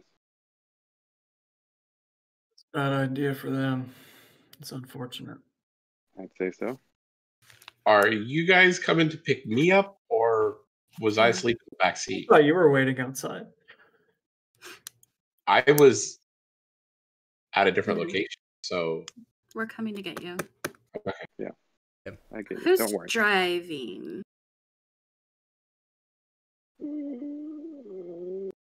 I guess the persona shift could change his perspective on driving. Sure. Okay. Yeah. JW's driving. I just don't think it's Violet. So, yeah. So JW is driving. Okay, good. And y'all are heading down here. You're taking some back roads to head down here and grab Oz, yeah. Can you guys hear them? What? It might sound like, okay, good. I'm glad my little filter works. There are people popping fireworks outside. I'm like, what's the occasion? No, yeah, it's between Flag Day and 4th of July. There are fireworks going on all the time. It might be Juneteenth now that I think about it. I don't know. That was yesterday. Right. But maybe people couldn't hang out. That sounds just like Texas on a normal Tuesday night. I don't know. Oh, I got gunshots last night. Okay. That's the thing that's happening. Cool. So we kind of all see that we're being followed by 2 cars. Are they marked in any way, Dave? No, they don't have like a insignia or anything like that. They're, I mean, they are clearly cars that have been like repaired over the ages. You can see like, one of the panels still has primer paint that's like peeling away, and you can see like bare metal underneath that. One of the doors isn't the right door for that car, but it's kind of close enough situation. And the car in back looks a lot nicer in terms of like it has a uniform paint job that is peeling, but it has all the right like parts on it from an exterior perspective. But the lead car, at least the one that's closest to you, is this kind of more beat up and patched together vehicle. I don't think it's beneficial to our situation to get in some sort of fight. So can we lose them? Yeah. So the question Violet asks. Oh, gotcha. Sorry. That's like the question she asks. If Venton were here, maybe. I'll be honest with you, I'm not the best driver. I can tell driving Miss Daisy, it's all right back here, but you just like, it's very like tight white knuckled grip on the steering wheel. I don't have white knuckles, but like you just can tell it's really tight on the steering wheel. 10 and 2, and you're doing it. You guys let me know about this. I'm sure now would be the time when we would do that. Would tell that. Yeah. Tell you a little ding. It's like being followed. David, can I get into the traffic network? Oh, yeah. I mean, there's a traffic light nearby, so you could, pop a thing and get into that for sure. Okay. So I'm gonna keep it upstream on them and see if I can maybe do a little, I don't know, kind of a what Italian job, so that the lights go crazy right as they go through, maybe cause a wreck or something. Okay.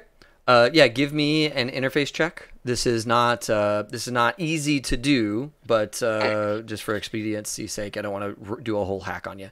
Right. So you get in there. You've got to like look down the line, several lights before you get to them, and like see the camera, control the light, get it to do the thing at just the right moment, kind of deal.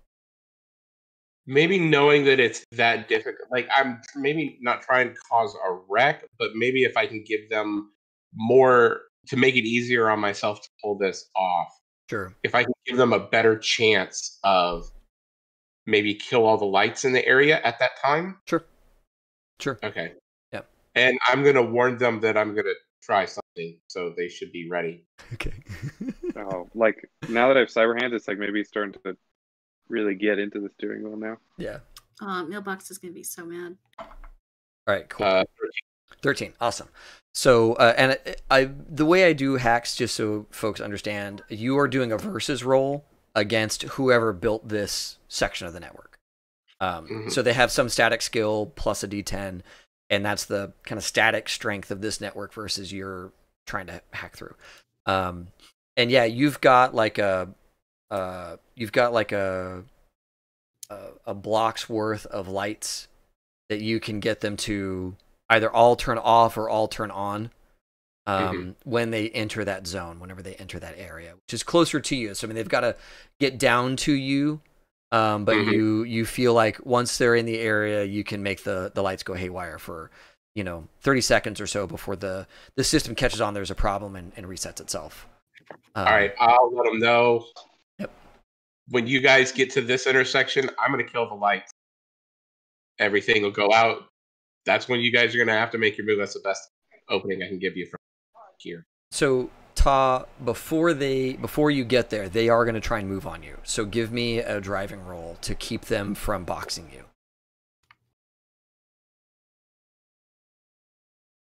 So that'd be driving plus reflexes.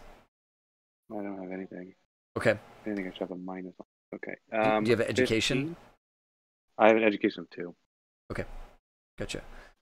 So just all together 15. Okay. So you rolled the die, and your total there is 15? Yeah. So I just did reflexes and the die. Okay, cool. Yeah. They did not roll super well. They have a little bit of driving, but you see their like beater car move forward and try and cut you off, and you hook right down an alley kind of thing and zip back over. And by the time you get back onto a regular street, they've rushed over to that street as well. But they're not in a position to overtake you. And you guys are basically speeding through town to get to this area that Oz has set up for you. So the chase is on. They had this like one moment to try and box you in, and they're trying to build that moment up again, but it's going to take them a minute before that happens. So you guys are racing through Sacramento. People are honking at you, people jumping out of the way. You're like blowing through stoplights. You're like dodging pedestrians and stuff like that. And there's a bit of a commotion around you guys as these 3 cars are running down these streets. Oz, you have everything set up. You see, through the like little traffic cam that you're watching, you see as the crew is, has just like gone through a green light. They're running up to a red light, which you are in control of, and you've got these 2 cars like accelerating to try and catch up to them right now. Do you want to do it now, or do you want to do it when they're in your zone, in your like all 3 cars are in your area? As soon as our car comes into my area, I want to have that. As soon as they get into the intersection, have that light go red, and then like just all lights in the entire zone go green. Okay. Because that's just going to cause mass haywire and pandemic, and I might be able to walk my crew through a lot of these guys. Okay. So I'm gonna say your 13 sets all that up. You have that ready. You flick the switch. You guys watch as the light goes red as you drive through it, and the lights ahead of you all go green. Right? There are cars starting to cross the intersection. Let me give these guys a driving check to see how they do. Okay, didn't do well. So they're going to slow down getting through this intersection. That buys you all some time. Ta, give me like one more driving check while they are fighting through the lights that Oz is controlling on y'all's way to getting reconnected. This will be like kind of the last roll. If you do well, then you're going to lose them. Otherwise, they're going to be on you when you get to Oz. Another 15. Another 15. Okay, gotcha. So yeah, they are fighting tooth and nail to keep up with you. Oz, the car pulls up to grab you, and they're not too far away. They're like maybe a half block. They've had a collision, but are still kind of chasing after y'all because they haven't been really taken out of commission just yet. But they're not. So like when the car stops to grab you, it's going to be a very short window. If we don't want them to like completely overrun you guys. So okay. Oz, you jumping in this car? Yep. All right, give me an athletics to get you in this car. Yay. Athletics or evasion? Trying to miss the other car. That's a good question. I'm gonna say miss the parts of the car that are not the inside. Right, yeah, because the people in the car are gonna be opening the door towards you. You gotta evade that. And I'm trying to like dive in and. Yeah, I'll buy that. Sure, let's do an evasion roll. Okay, so evasion is dex. Yeah, so evasion plus dex to get you in this car without the car really stopping. Okay. If I'm honest. Can I assist? And I mean, you can grab him. That's just gonna be more of a problem. Okay, I'll just. Yeah, you can grab him and pull him in. Okay. Don't worry, guys. I'm super strong. Sweet. Oh, Oz. Oh no, there you go. Oh, nice, nice. 18. Yeah. So you see the car coming. You jack out and get your deck in your hand, and you like head towards the thing. Ta, you slow down, and I guess Vi, you like swing the door open, as Oz is like just leading in with his head, and you grab him by the back of his jacket or whatever and help haul him into this. Are you going to be using like your body, just your straight strength to move this guy into the car? Yeah, I think so. Okay. Just as much effort as I can to get him in. Yeah. Give me a D10 plus your body. Sure. That's a 2. Sweet. 8. 8. Okay, cool. Yeah, Oz, there is a bit of help on your way into this car. I mean, you are mostly going to be able to get in on your own, but there's a little bit of effort to get like your legs all the way in so that the door can shut and not throw you out of the car as Ta does a mean right turn or whatever to try and evade these guys. Ta, give me one more driving check on your way out of this like red light, green light hell zone. Oh, that's even better. 18. 18. Awesome. These guys rolled for shit. So, yeah, there's this like moment where they're like, oh shit, this is the moment. And so they split to try and box you guys in. Ta, you make a hard right or even a full U-turn and get out of there. They've got to unscrew themselves to get back to you all. And on your way out, you see that there are now like 2 lights behind you and 3 lights. And so it's you are losing them, and y'all get out of this zone and back onto the highway as they are gonna have to give up the chase right now. And as we get on the highway, still clenched to the steering wheel. Yeah, Taz is gonna go, shit, just really loud. Go, I hate driving. I'm not driving back. And this is not JW voice. This is Todd driving. This is Todd speaking. It's like, I hate this shit. He goes back. Keeps driving. All right, big fella. We can probably pull over now if you want to swap. I'm already in it. We just gotta get there. Sorry. Where is there? I don't know. Just tell me. So y'all leave the city. Yeah. Let's take a quick break, as y'all have done all of this. So stream, we're gonna take a 10-minute break, and come back at 10 past the hour.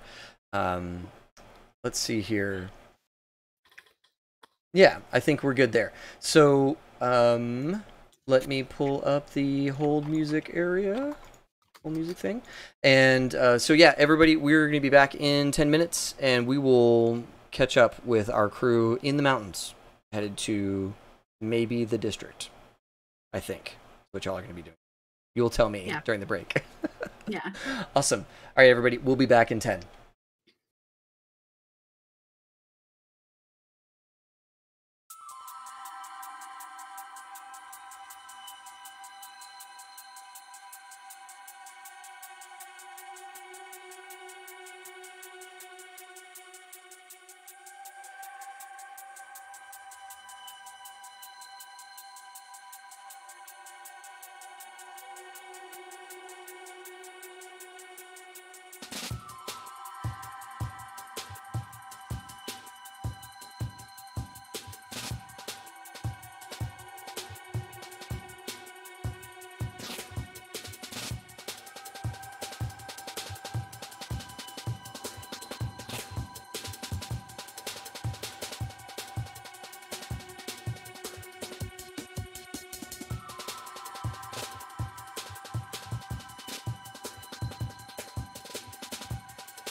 Where we're back online. Hey everybody. All right, we're back. So crew, you are on Highway 80. I assume you leave town and go straight to the thing that Dr. Oz. Why do I keep calling you Dr. Oz? I know because I've got a doctor in, and then there's Oz. Sorry, Oz the Great and Powerful. Remains to be seen. You, in your research, you found that farthest along Highway 80, there was an encampment out here on Rattlesnake Creek that is a suspected location for them. That is, can oversee the highway, can see the roads leading up to its like little location here. It's a pretty good defensible spot.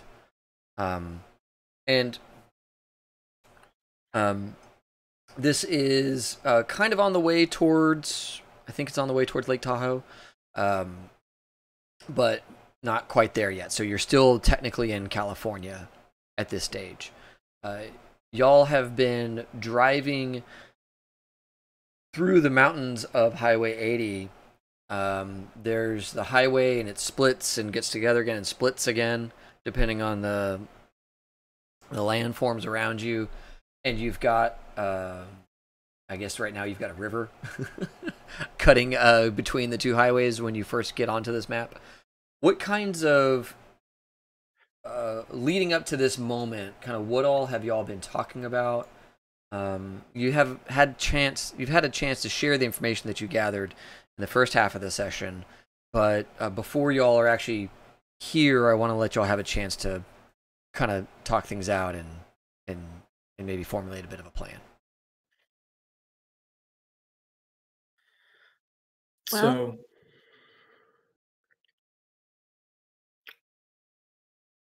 we don't know a lot. We'll know more when Timmy relays our info in the morning, but yeah, quick question. I'm presuming you're going later today, so it's getting into evening time right now. Yeah, we're trying to like be pretty much there by the time we get the briefing. Like, all right, briefing, what's the plan? Let's go. Yep. So that by the time everybody else gets there, like, we've cleaned up. Yep. Could we? How far away from the camp from our camp are we? You're a couple of miles. You're probably like 10 or 12 miles away from your camp. Okay. We have things like zip ties, stuff like that. Like if we were gonna arrest people without killing them. I would assume so, yeah. That you'd have some way of securing a lot of people. Maybe not moving them, but at the very least securing them. Because I think you're bringing one ground car with you all. My thought was like if we can secure them, maybe we can get Vinton in the trailer over here or something. I don't know. Not tonight, like separately. Oh, right. Yeah, we'd have to kind of figure out what Vinton is up to right now, but yeah, that would make some sense to have like someone bring the truck and a trailer to come in and grab a bunch of people. Because I have the feeling that if the posse shows up, they're not gonna just say we won and we get all the money. They're gonna it's not gonna go well. Right. So we need to be gone and back to town before. Yeah. Right. Yeah, we need that posse to show up to an empty camp. Yeah, exactly. Okay, so what do we do now? What about we scout out a little bit around the area, see if we find anything, and then we'll be even more ready when we get the briefing. Yeah, we'll do a little bit of scouting. I got plenty of ways to do that, hopefully quietly, and we can radio back to camp and let them know to send a truck up. Okay. Tomorrow, about noon. Should take more than 3 hours to clean up. Hopefully. I mean, honestly, we'll probably be done by then, but to get everybody ready to go, I'm sure that'll take some time. Oz the capable looks not much like he's for moving bodies around. So I would say it's not my preferred line of work either. I'd already assumed you weren't going to help. Oh, thank you, Silas. That's considerate of you. Yeah. So I will have to Just you and me, buddy. Yeah. Grab him by the shoulders. Like, yeah, we got this. We're big men. Yeah. He kind of to get his left shoulder, he just kind of like twitches. Mm-hmm. Oh, right, his left shoulder is his shoulder. Oh, I mean, it's metal now, but he's not used to it. Mm-hmm. That feels funny. So yeah, that's our plan. Okay. So yeah, you're driving along the highway here. You know that they have access to this like a little hilltop up here. Mm-hmm. And actually, when you get into this area, kind of through this break in the trees right here, as you first come in, you can see through the break of the trees like a bit of the hill, and looks like there's a couple of roofs up there. And then when you come down to like, this part of the highway, there's another break in the trees, and you can see those rooftops again up there. So you can kind of, even from the highway, see like that there are some structures up there. Can I use my teleoptics to just kind of take a look? Yeah, while you're on the highway, I mean, it's tough because you're moving, but you can see that it looks like this building right here is a little elevated and is intended to be able to see out over the trees, and is kind of a lookout position. Mm-hmm. These other buildings are deeper set in. These ones in the back, they're deeper set in, and you can't quite see. You can't really see a lot of detail on them just because there's some trees and stuff in the way. But you can definitely tell that they're like a kind of longer, maybe tin, like a tin building kind of thing, or steel structure. Yeah, it's also make a note of that, or I don't know. How does Cyber Eyes work? Can you like mark it? Oh yeah, like you can in your head like do like a little like boop boop like point of interest thing. So whenever you look over, there's a little like red. That's my favorite. Yeah. I love that in video games. Yeah, sure, why not? So, and I have like a targeting scope, and it says it puts like a full HUD in vision, so it's like yeah, range, like windage is kind of tough for it to tell right now, but because the trees are not great indicators unless you watch them for a while. But yeah. Looks like they got a watchtower. So let's keep to the trees.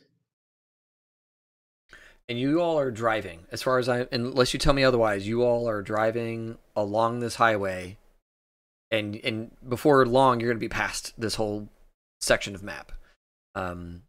So let me know what you guys would like to do. Is that where the camp is? Like where Oz? Yeah, up here is where Oz, the third location is that's furthest away. That seemed the most likely. This was the area. Yeah. Right. And the other locations are closer to Sacramento, like much closer to Sacramento. Mm-hmm. Yeah. Who's driving? I am still probably. Oh, okay. Rough buddy. Yeah. So he'd probably pull off, like somewhat near them, so like they can maybe park it from a distance away, and then kind of Silas, tell him to maybe like pull. Like drive past to where you're out of vision of that watchtower, and then pull off, and we'll go back. Yeah, exactly. Okay. So yeah, y'all head on down here. There's an exit after this section where you can pull off, and then you can take this little Lucan Way road. You can take that back towards this section of the map. So y'all pass this whole area, exit the next exit. Get down, go underneath the highway, and start making your way back. And I'll say y'all are right around here. on that little white road, Lucan Way. Headed back up this way. Once you get to Cisco Road, once you get to about here, you're going to be in line of sight of that building. Is there a way to avoid that? You'd have to stop here basically and hoof it. Yeah. Okay. Because where they are, they can see this big section of highway. They can see people who get off at this exit. They can see people who go down this road. Right. All right. Yeah, that's what we'll do. Yeah. Well, yeah. And what? And you say it's starting to get to evening. Is it full dark yet, or is it just like sundown? I'm gonna say it's like you've got maybe an hour of sun left. Okay. So you're starting to get all the good colors in the sky, and you've got this like big dark wall coming up behind you, from the east. I'm not saying it out loud, but I'm taking pictures with my cyber eyes of the cool landscape. Cool. Little like artistic photography real quick with the beautiful sunset out here. Yeah, I mean it's beautiful, right? There's not a lot of lights out this way. It's a pretty gorgeous place to be. All right, what's the move? JW still sneaky? Yep.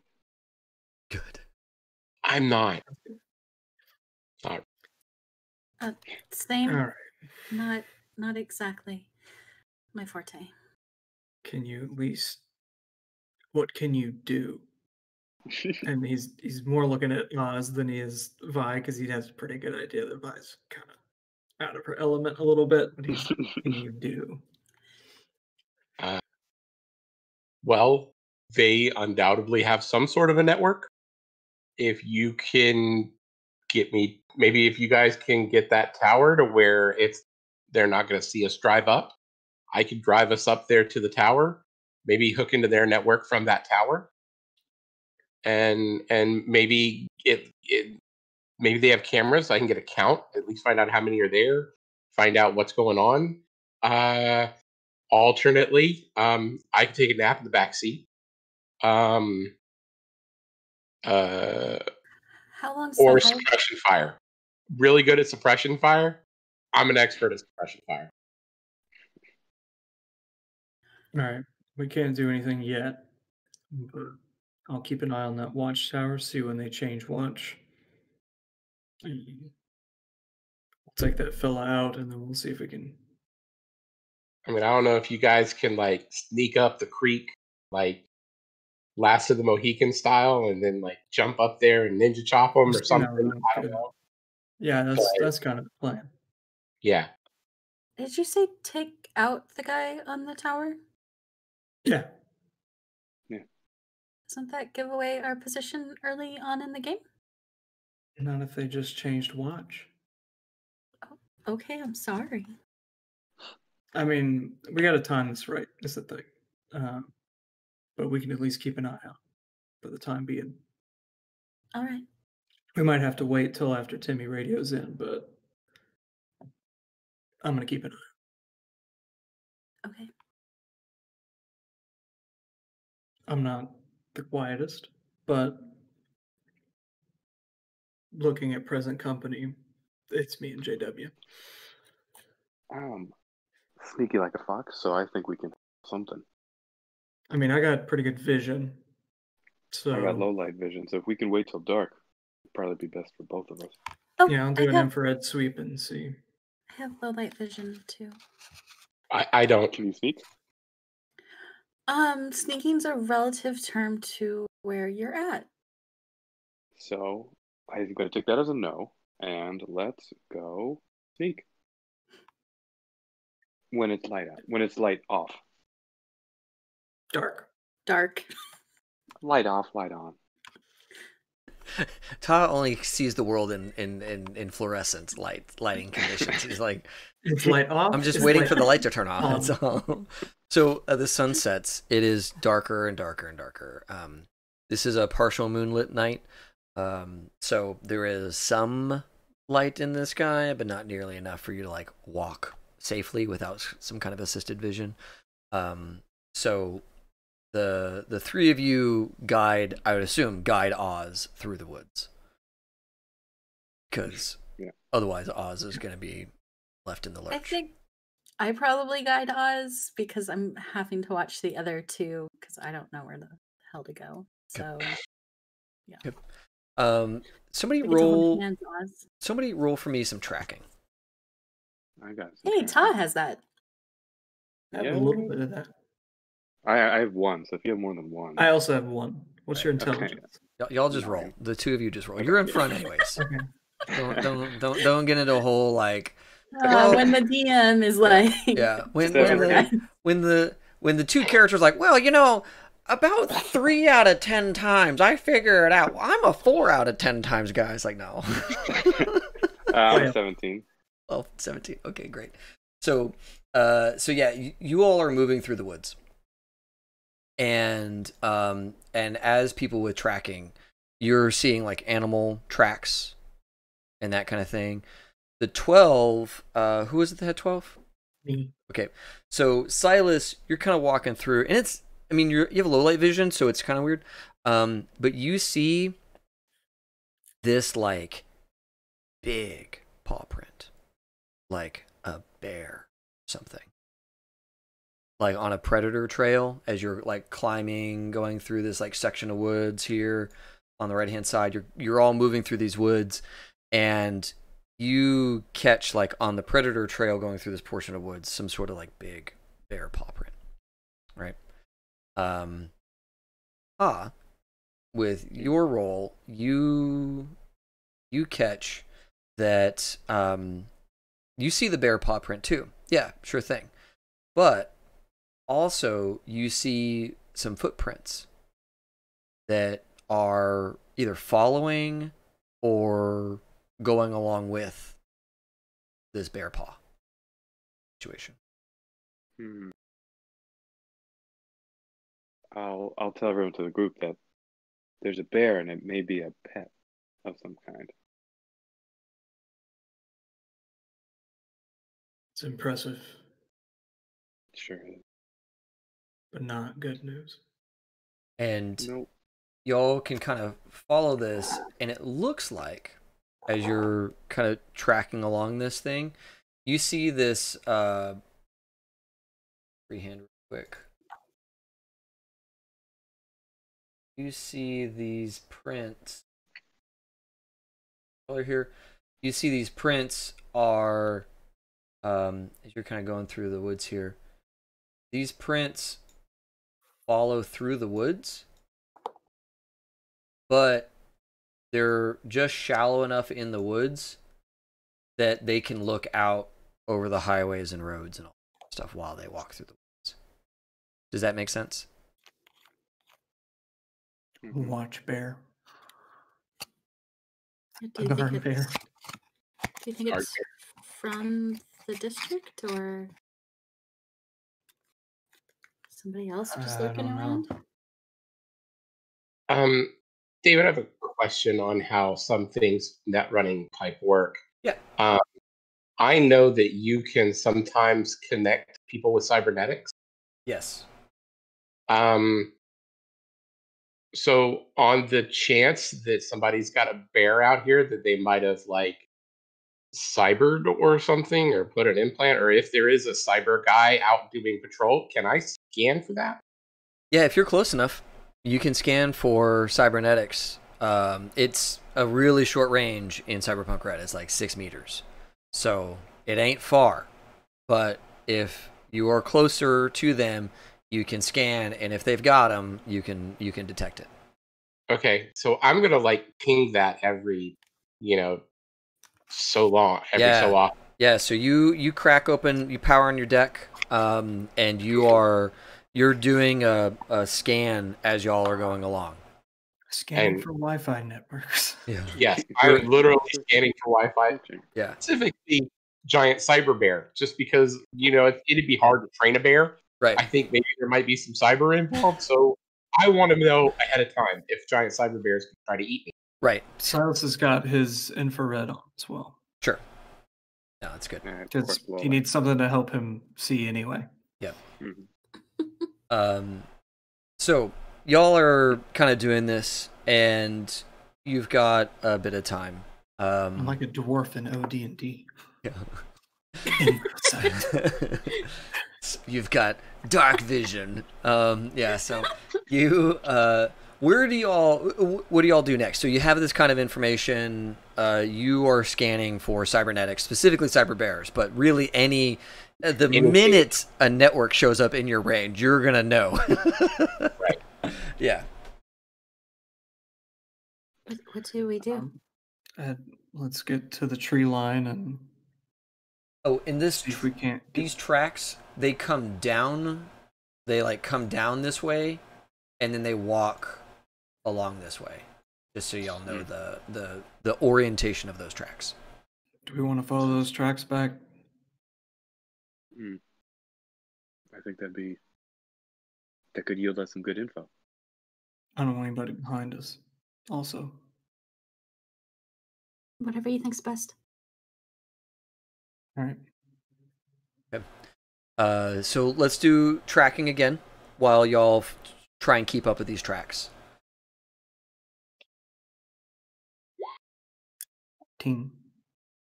12 and what was it? 14. Okay, cool. So yeah, it's as you guys are following. Oh no, I grabbed a bunch of the tracks. 1 second, I'm so sorry. I tried to just grab your characters. There we go. As you guys are walking along these tracks here, I think we were trying to follow him like back to where they came from. Okay, cool. Yeah, because we're trying to figure out if there's like I missed it. Some asshole in a cabin. Right. That's gonna be behind us. Right. No, that's a good point.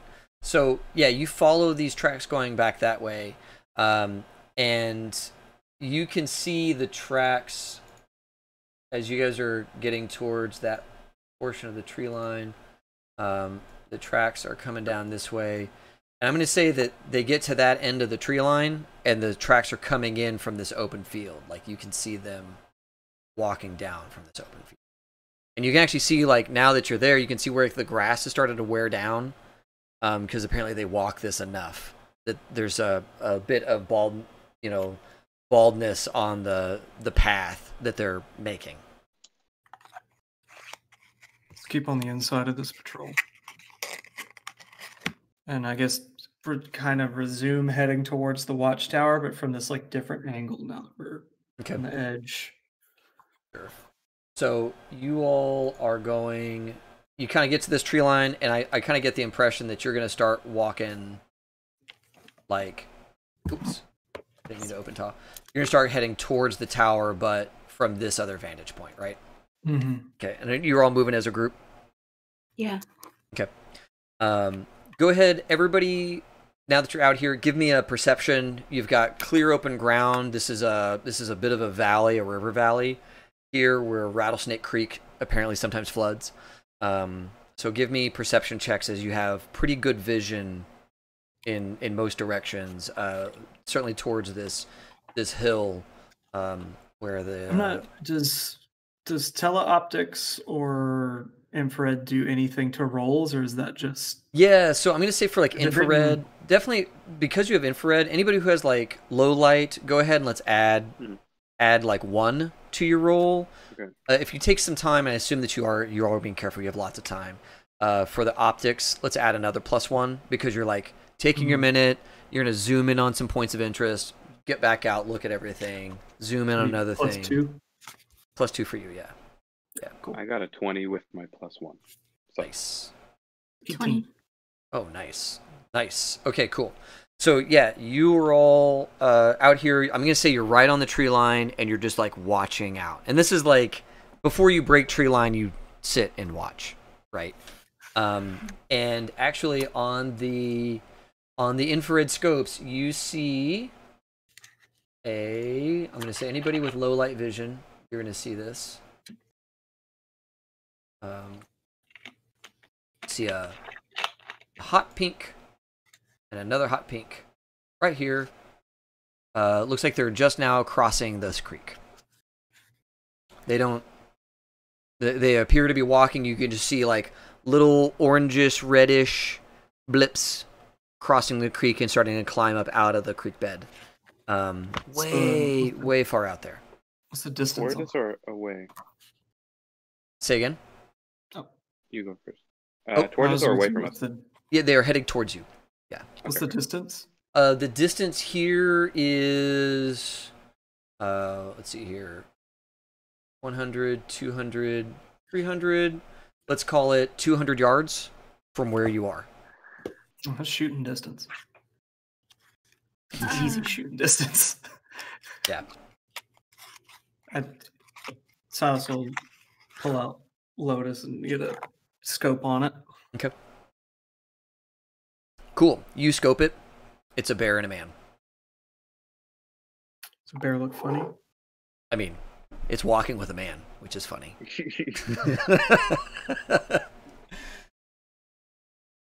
But do we know, Dave, did we find out if the district had certain colors or symbols or schemes or anything? Yeah, there is a marking associated with the district. It looks like three jagged slashes going down and to the left.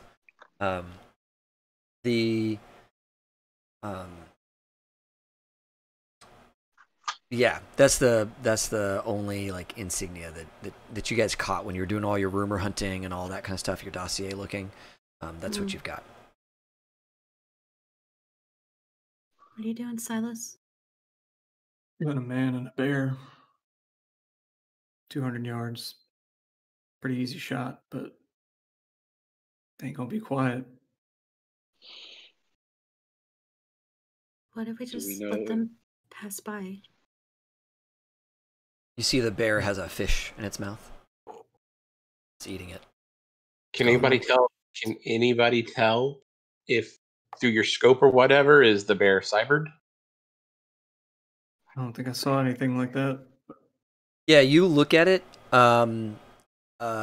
Give me a perception as you're like casing these two. I mean, you have like infrared going on, so you can keep your eye on them. So it's like there's a bunch of detail that's missing because you're looking at them via infrared and all that kind of stuff. But with an 18, you can't tell on the bear, but you can tell that the guy on like part of the side of his face is a cool spot where there's clearly some sort of cybernetics going on. Where like the normal body temperature just emanating heat for right there is just a little bit cooler, indicating that there's some sort of like metal there that's grabbing heat and dissipating it in a different way or something along those lines. No. Yeah, so I was just saying the fella's got something on his face, could be optics. I don't know. I think if we do anything right now, we blow cover for later, right? That's true. If we don't do anything, we got a man with a bear behind us. I mean, we did walk along a bear trail. Is the bear gonna smell that? Is he gonna know where we? Do y'all can roll education? Do you know like things about bears? Bears can smell. Yeah. They can smell. But can they track? Can they track? They can climb trees. Yeah. They can do a lot. I mean, they don't eat animals like most of the time, right? They're like berries and fish. But like they can track if they want to. So what was it, just education? Yeah, education. To like you're all sitting here quietly or via comms discussing this bear situation. I got a 14. 14. Okay. 13.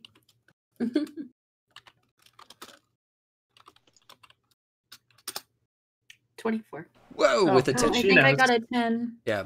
Cool. Yeah, she knows. So she knows everything about bears. Yeah, y'all talk. Don't take this away from me, David. I'm not gonna. So another 6, 30. So 30. Okay, cool. 30. So you all sit here and have this like very in-depth powwow. Like, wait, no. Describe for me the shape of the muzzle again. Okay, all right, and because Silas, you were describing the stature of this bear. Y'all are looking at a grizzly bear. Yeah. And This isn't like just some grizzly bear. This is like a bulky grizzly bear. It's well fed, I'll say.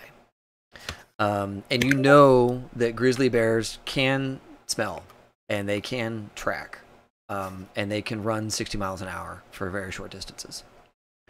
And you know all of these things are true. If the bear's 200 yards away, like it's probably already smelled us. Is the thing. So like that's gonna be. There's no hiding from it. Here's the trick of that. The wind is gently blowing towards you, right? So you are currently downwind of the bear. But we'll see how long that buys us about 50 yards. Yeah. Also, like, we can definitely smell the bear too because they stink. I just came from the Smoky Mountains. They stink. You know when a bear's around. Okay, so what do we do? Steal the bear? Well, steal the bear? I'm all for stealing the bear if it's a cyber bear. If it's a cyber bear, I want it. Now, here's my thoughts on this. If we're going to shoot one of them, we should shoot the person. Because as far as I know, and my knowledge on this is limited to what I've learned in video games and online searches, but I don't think bears operate radios. So he's not going to...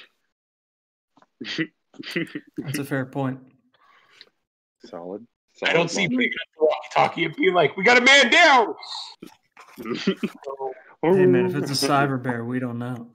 If it's a cyber bear, though, and it gets the man's in the bear and the bear's in the man. If you guys distracted, I might be able to hack it.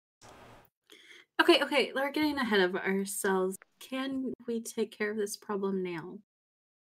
Yeah, but it's going to make noise. Yeah. I can go try to get it, but the bear's probably going to find me.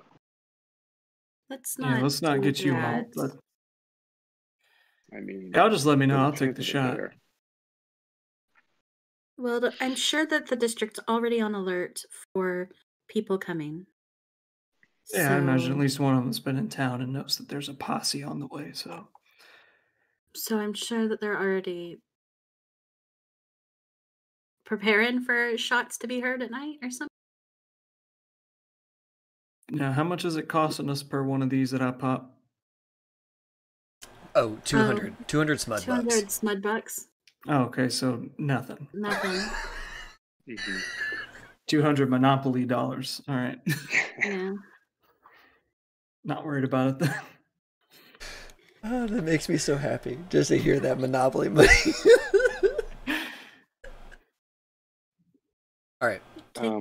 Can we wait a little bit longer to see where this bear is going? Is it heading on a track, or is it maybe heading away even further from the camp, or what? Yeah, they're headed, you know, kind of this way.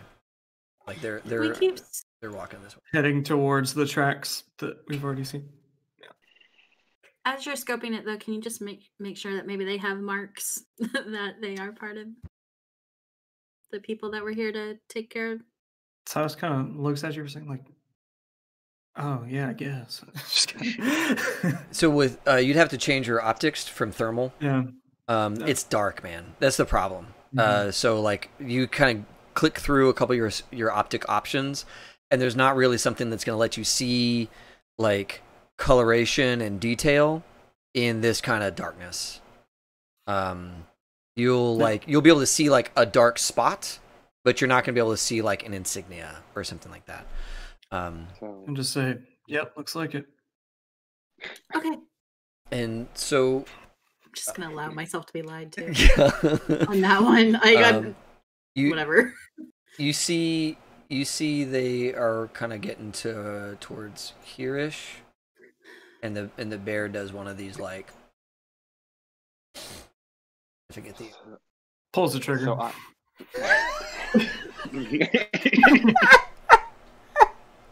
Okay, let's roll to hit. Right? Right. I mean, there's like that's it. There's no like. Yeah, I've been. He's been in the scope for like 5 minutes at this point. Sure. Okay, so I gotta do all my math again. Get him, Lotus. So we got reflex is a 10. Yeah. Marksmanship's a 7. Yeah. It's a smart gun, so that's +2. Yeah. And then teleoptics, so that's +1, so that's +20. Okay. And you're a headshot. I assume you want a headshot. A headshot, yeah. Okay. Yeah, you line it up. You don't want to like ruin the optics in case you want those later, so you're like going for the other eyeball. Yeah. Okay. Or just between the eye. He's not too worried about the tech, honestly. Yeah. Right through here. He's not that far gone. Get the brainstem. Okay, cool. Yeah.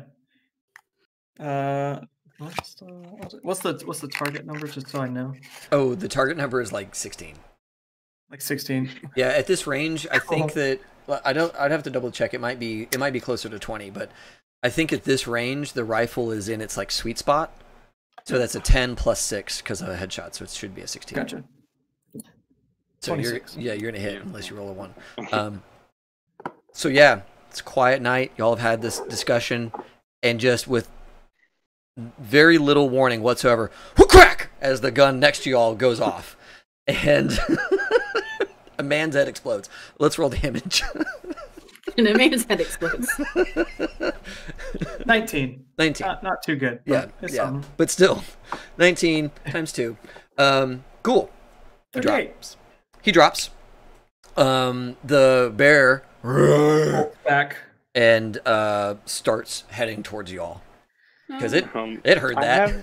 If I got time, I'm gonna do another one. Yeah, I don't know. I have a voice mod from that I made last week. Could I like pitch with some of the things and just like start growling back at it? Sure. Okay. What do I need to roll for that? Do I need know. to roll anything for that? I don't know. Persuasion for a bear? Animal handling. Tell you what, dude. You roll your luck.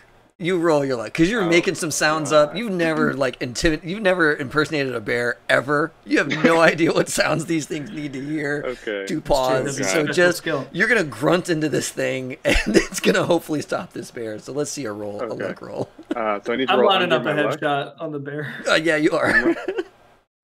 I'm doing a luck, right? Yeah. I'm just rolling under my luck. Yeah. That's not happening. Okay. There's a perform and persuade. Oh my god. I rolled a 1. I needed 2. I rolled a 1. I speak fluent bear now. Oh my god. So, you make some odd bear-ish sounds. And it was charging towards Silas, and now it is charging towards you. I'm me and Oz, I'm pushing us back like into. You're not pushing nothing. I'm already back. Okay. We're back. Yeah. Yeah. So I'm actually scanning for cyber though. Yeah, sure. There's no cyber in this bear. So I'm gonna put Ta and Silas here. I'm gonna put Oz and Vi back a little bit. And these are fungible distances. It doesn't need to be. I mean, a bear is only going to maul like one person at a time. So, it's going to be like bear comes towards y'all. Let's roll initiative. Right, the bear has a round of combat to like run towards y'all. So it cleared several yards. Oh god! Already. How do you roll? Reflex, right? Yeah. It's a D10 plus. And I got my other thing. Yeah. I got 15. Ta has 15. 15. Good. 23. Good. All right. So it's good to be back, baby. This bear is getting close, but Silas, you have one more shot. Yep. Before this bear gets you. Is it easier to hit a bear in the head than it is to hit a person in the head? Because the sizes are different. He's now closer to you. So it's a 15, and then the 6 on top of that, so 21. All right. I mean, we're still going to do it. Goal. It's the 1. No! Oh, no! Okay. It's a 15. Oh, no! I'm gonna die. Okay. The bear you hit the bear, I'm sure, but it's like, and it just keeps coming at you. It's a 15, so... Yeah. Well, no, I mean, if you miss the headshot, you miss the whole thing. Okay. But still, like, I'm gonna say that you glanced it just because, you know, like, that's cool, and the bear's like just gets madder as it keeps running at y'all.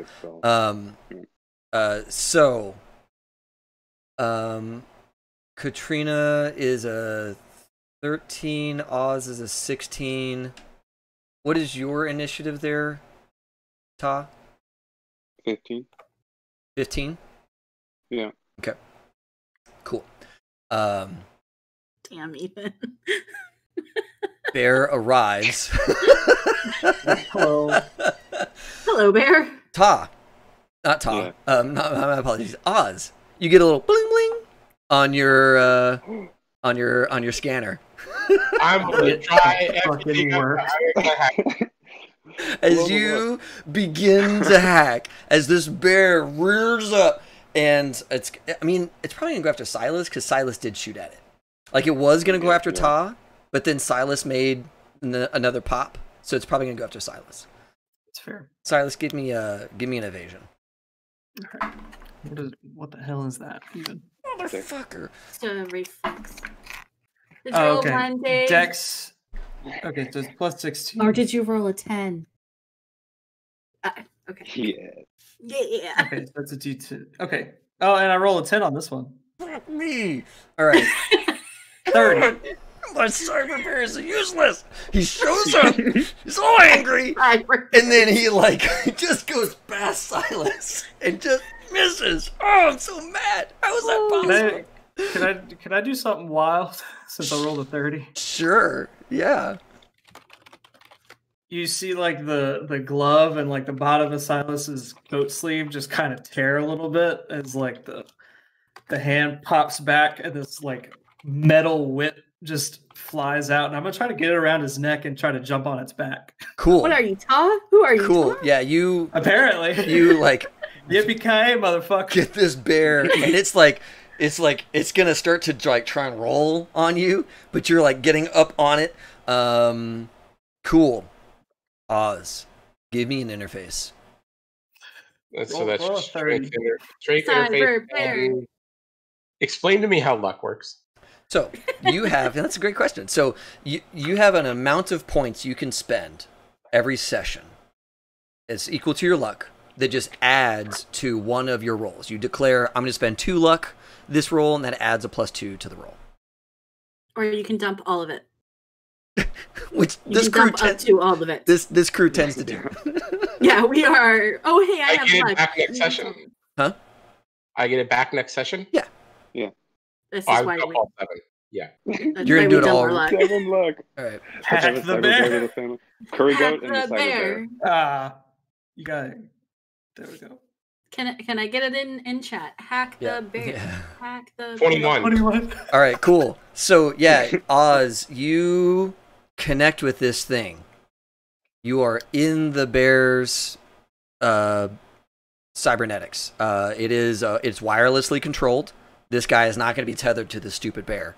He's wirelessly controlling it. You get into that network. Right in front of you, you have what's your interface skill? A 5? 5. Okay, you have 2 net actions every full combat round. This first layer is a password. So you need to use a backdoor to overcome the password. So roll straight D10 plus interface to try and get past past this password section, so you can go down to the next level. An 8. You just pass because their interface they're hitting with a 4 on their skill. They rolled a 4 on the die. You make it through to the next level. Next level down, control node for the bear. Roll for me interface to see if you can overcome the security for this control node. And let's see how it goes. 11. Oh my god! Okay. They had a 14. So you can see that you have attack, guard. You can see the commands that are available to you. And just as you're about to tell it to sit and roll over, as the command, it locks you out. But you know the command is there. Ta, what do you do? So what am I seeing right now? You're seeing a huge bear. I mean, it takes up your whole field of vision. There's like an errant hand from Silas, who is apparently grappling to get on top of this stupid thing, as this wall of brown is metal cable wrapped around its neck at this point. You might not even see the metal cable. These things are huge, right? You're like seeing the back hind quarter of this bear, and that's your whole world right now, is the back end of this bear. So is it swiping for me, or is it just so big that's just right in front of me? No, it's just so big it's right in front of you. It tried to kill Silas, and it missed because I rolled for crap. It's so mad. Okay. So what I want to do is I want to throw a smoke pellet in its face. Okay. And get away from it, so it doesn't know like how to. It may smell us, but it's not going to like swipe at us. It's gonna like really have a hard time swiping it. So give me athletics, I guess, for placement of this like this smoke bomb. Okay. I think that makes sense. Sounds about right. Yeah. I think there is a thrown skill, but I don't think so. No, there's not. Damn it! Hold on. Must have been 2020. Oh no! So I have a 13 minus 5, which is 8. Look, here's the thing, though. It doesn't matter where that smoke goes. It's going to be a hindrance. So, well, you hurl it. It passes the bear and lands between Oz and Vi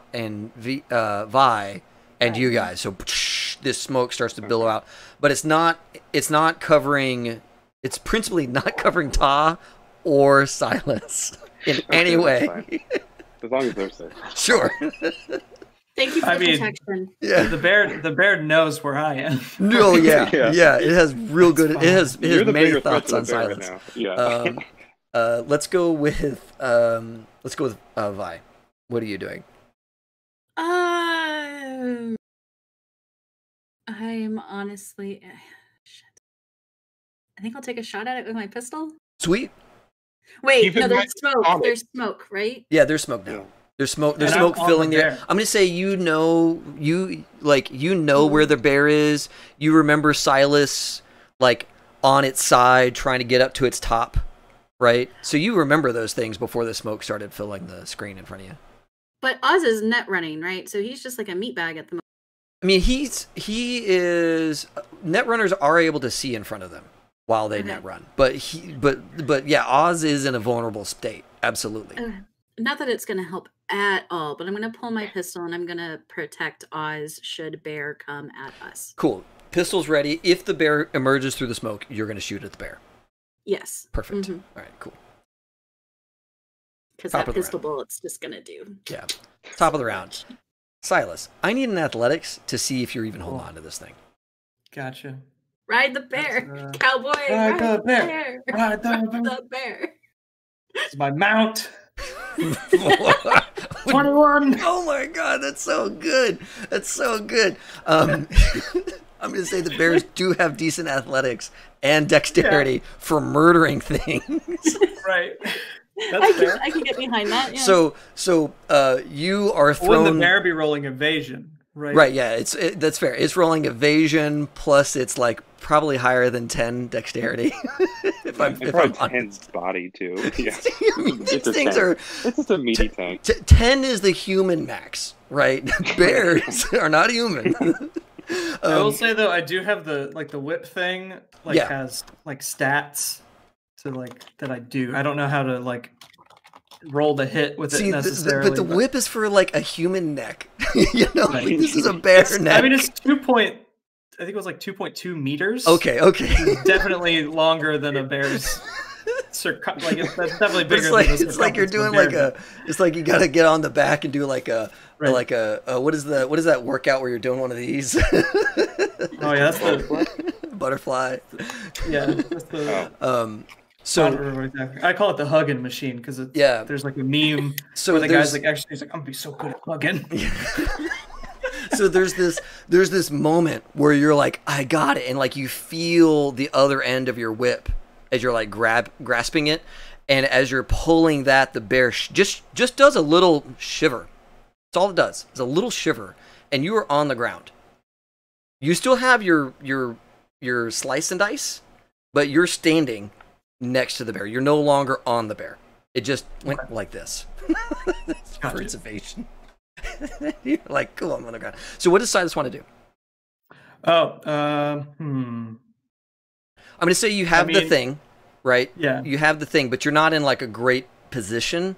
So you can like try and get into a good position and start doing a choke, I think is what you were going to do originally. Yeah. Or you can shift your intention. Yeah, I think he's going to try to, I mean, if nothing else, he's going to try to get something in the side of the bear to kind of give him a point to really launch himself on top. Okay.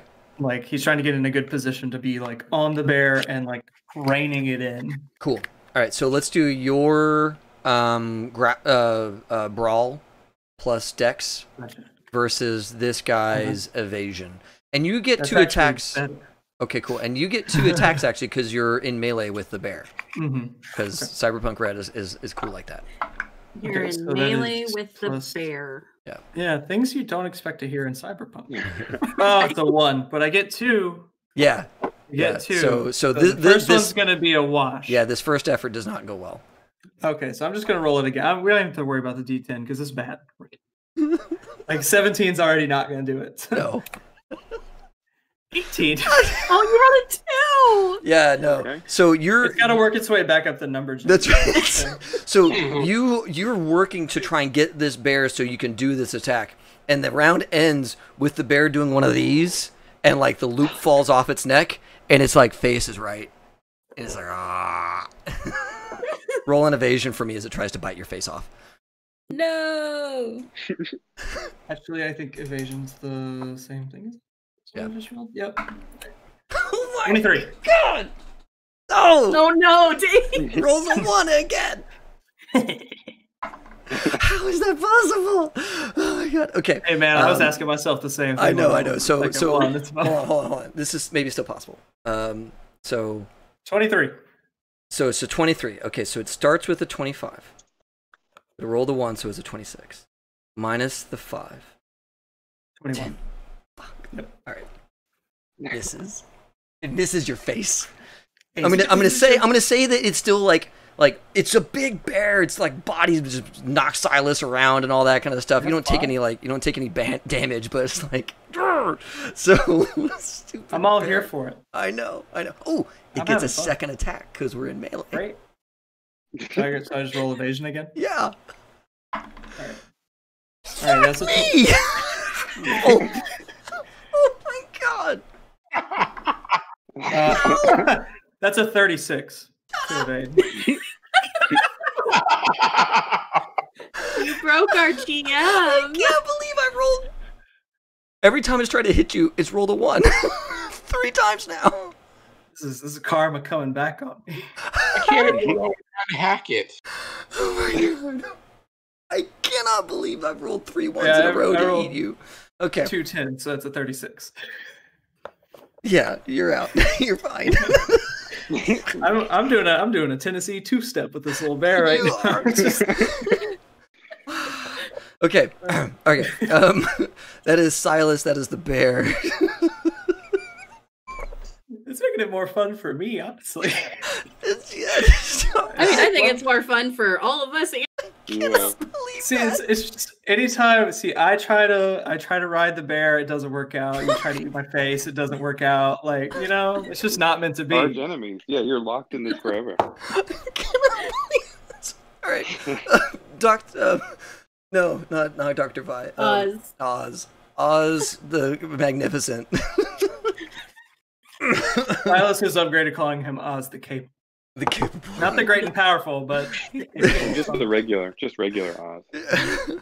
Oz, you have the control node in front of you. You briefly saw the commands before it locked you out, but you do have 2 attempts to try and wrestle control of this bear. Well, let's try to wrestle control of this bear. That's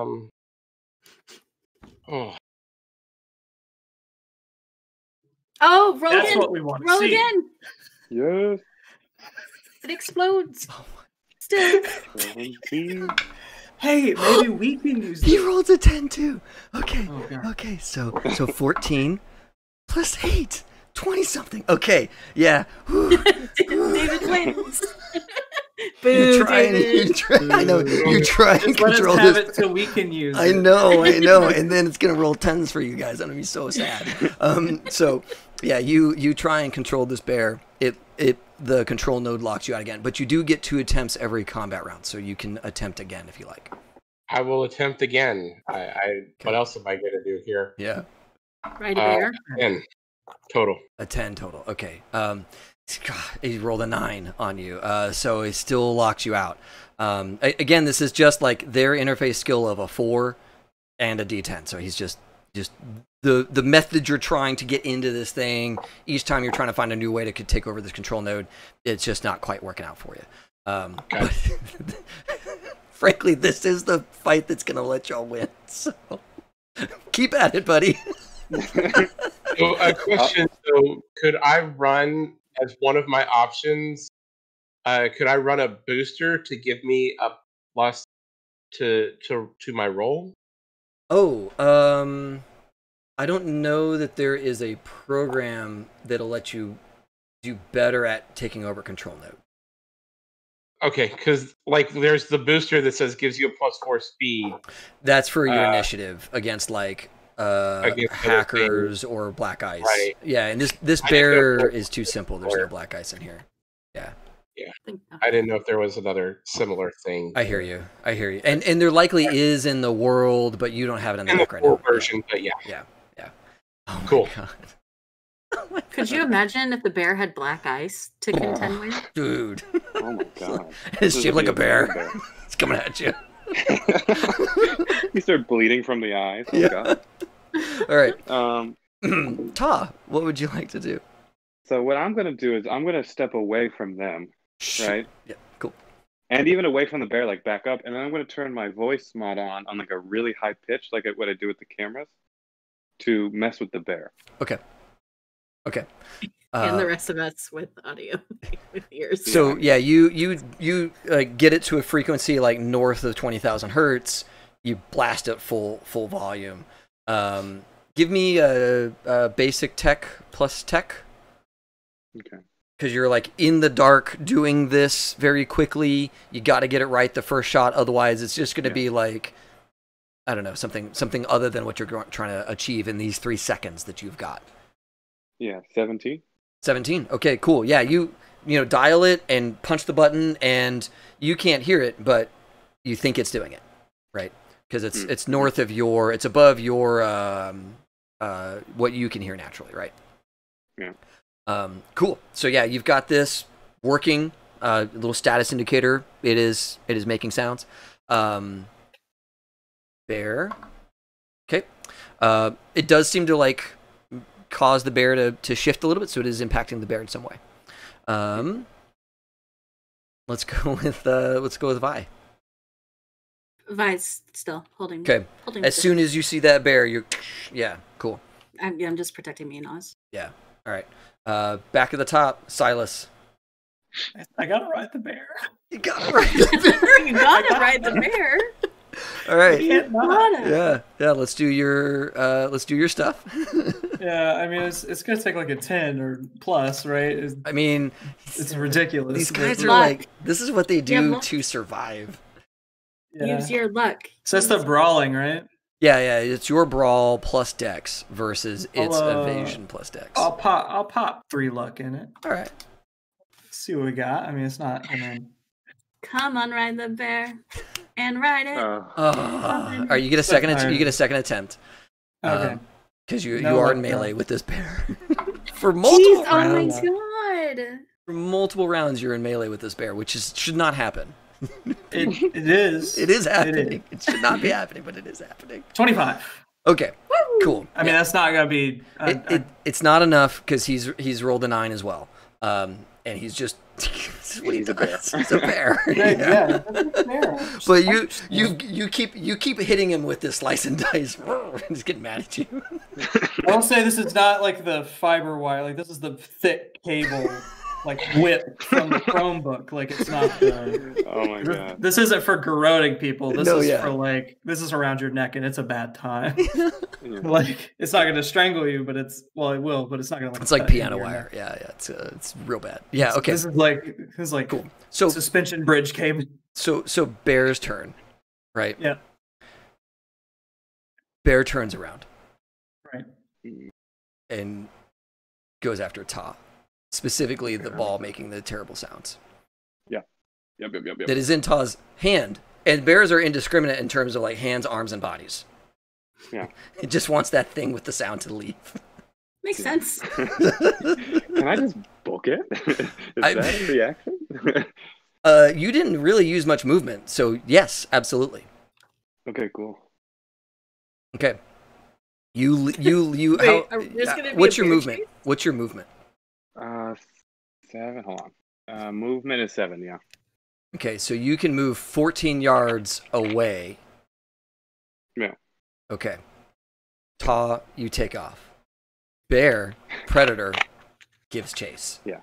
Yeah. Of course. It catches you. Yeah. Can do I get dragged along with because I'm no. Oz, you lose connection. Oh, that was dumb. Okay. No, this is dude, that is Yeah. totally Yeah. natural. Okay, it turned on me. I'm running away. Like that makes so much sense to me right now. I know.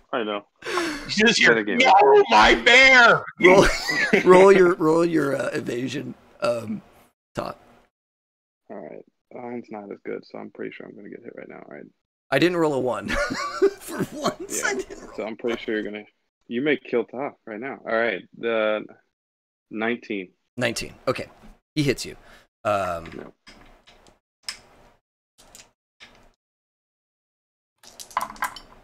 All right. Ta, your like arm and the thing holding the thing is. Mhm. Are you holding this with your tech hand or your other hand? My other hand, probably. It'd probably be my left hand, so I could use my other hand for shooting stuff. So my left. Okay. My left cyber arm. All right. So wait. I'm sorry. You're holding it with your cyber arm. Not my tool. Like I have 2 cyber arms. Okay, But this is just the normal cyber Your arm. normal cyber arm. Okay, cool. So your normal cyber arm takes a lot of damage. Okay. But it's armored because it's a cyber arm. Mhm.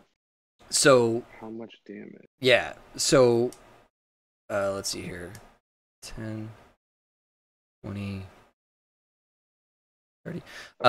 So it does 30, but your arm has stopping power or protection of 20. Mhm. Yeah, it does. So 10 gets through to you. The arm itself takes a lot of damage. Mhm. All that 10 extra damage goes into the arm. It hurts you Okay. as a person, so you're going to lose 10 hit points. But that's all felt by the arm. You know that your arm is going to need repair. Yeah. Okay. Okay. He gets a second attack. Oh, okay. Jesus. Okay, he's probably going to hit again, unless you roll really well Okay. on your evasion. I don't think so. 13. 17. So yeah. Okay.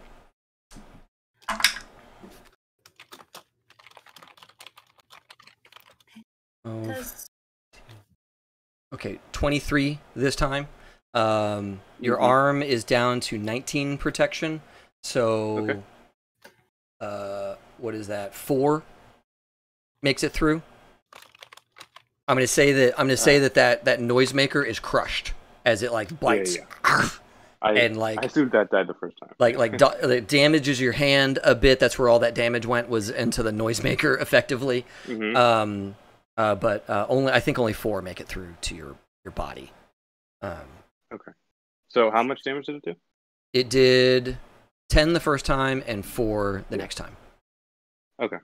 There's a cool. question in chat about body armor.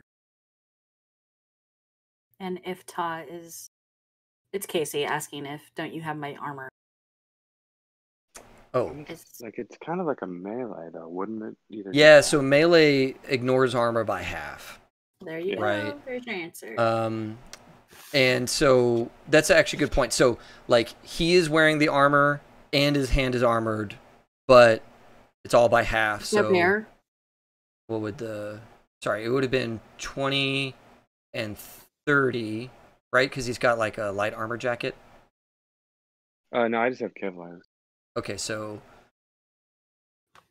I have 7. So my total armor would be 27. Okay. Cut that in half, because it's a melee attack. Okay. So 13. Is it 14? 13? Are you round up or rounding down? Round up. 14. Okay, so 14 off for the first hit. So that was actually 16 that made it through. 21. Okay, and then another. And then the next hit was... Yeah. Sorry, I did forget about the half armor on melee attacks. No, you're good. I think Casey's just trying to save people. 6. I know. Yeah. Without being 6, here. 19. Yeah. So this one would be 25 armor overall. Right. So 13. Yep. And it was 23 damage, so 10. Okay. How are you doing, Not Tom? feeling too hot. Yeah, I'm not feeling too hot. I am past seriously wounded. Okay. But I still have health. Okay. Not a lot, but it's there. Yep. So, Ta, you remember during all of that discussion when y'all rolled super well that bears do get bored. And if there are more interesting things for them to go after, they will do so. So Ta knows in this moment you can play dead if you choose to. And it might mean that the bear moves on to someone else next round. You do want to play dead with grizzlies. It's different per bear. Yeah, black bears you want to get big. Fair enough. Yeah. Black bears don't do shit because they eat garbage. Yeah, y'all had great, incredible rolls, so I'm going to give you that. You know, if you want this bear to lose interest in you, you need to be less interesting right now. Yeah. So how did it attack me? Because then that'll inform how I. So the first attack was a swipe, and then the second attack was a bite on the hand that had the noisemaker. Okay. So I'd probably fall over and as like organically as possible look like protecting my head, but like look fetal position dead. Yeah, totally. Yeah, I'll give you that. Like that makes a lot of sense. So and it's got other problems behind it, right? I mean, there are things that are begging for its attention. So, I'm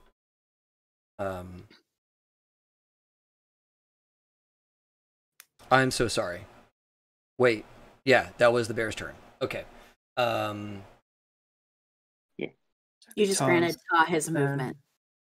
That's right. That's right. Because Ta did the thing, and then the bear had his turn. Okay, thank you. I was worried that I had screwed up the turn order. So now that the bear's turn is done, Silas and the bear, then Oz, I think, is next. I lost connection. Yes. You did lose connection.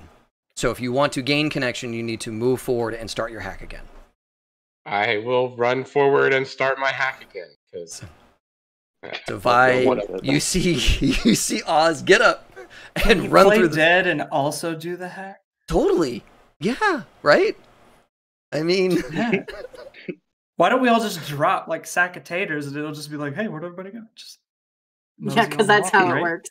That's totally how it works. Depends on if it's hungry or not. If it's not hungry. So I'm going to run towards it in the direction that it did. Yep. Yeah, you go through the smoke.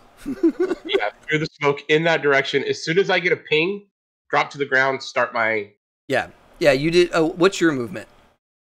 My movement is 8. Oh, dude, yeah. Then Taz was 7, so he moved 14 yards.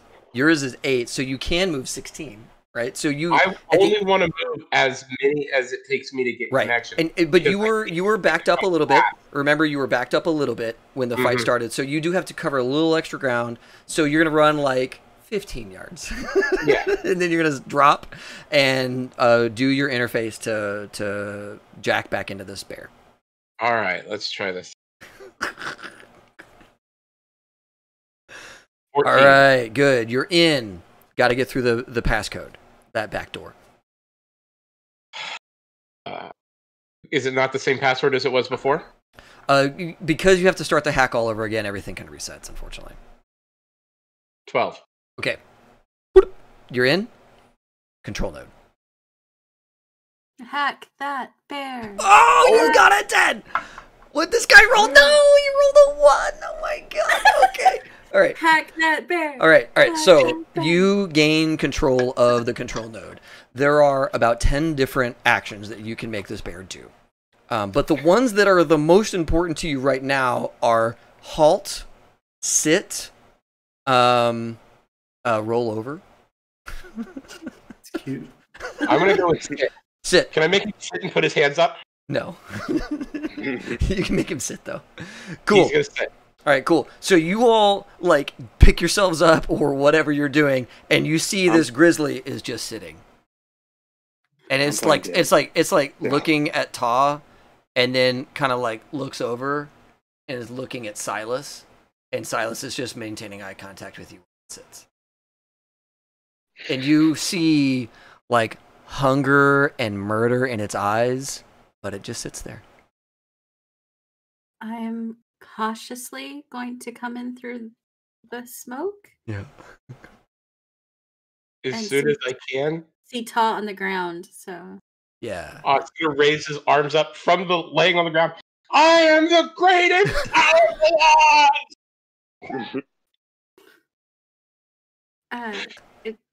I'm gonna cross in a circular pattern around the bear. Maybe behind the back of the bear. Yeah.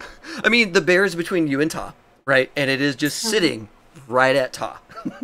So, like, I think when you get to him, you're clearly in range of the paws of the bear, right? I mean, like, it's sitting, so it's not going to do anything.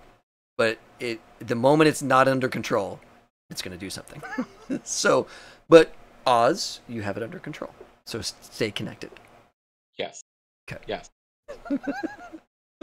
So, I'm working furiously to make us friends. I don't know if it has a friend-foe. Nope. It doesn't. This control is a direct motor control of the bear. Oh my god! It does not. Horrible. It does not like influence the bear in any other way other than to say this bear is going to do the things that we need it to do. Okay.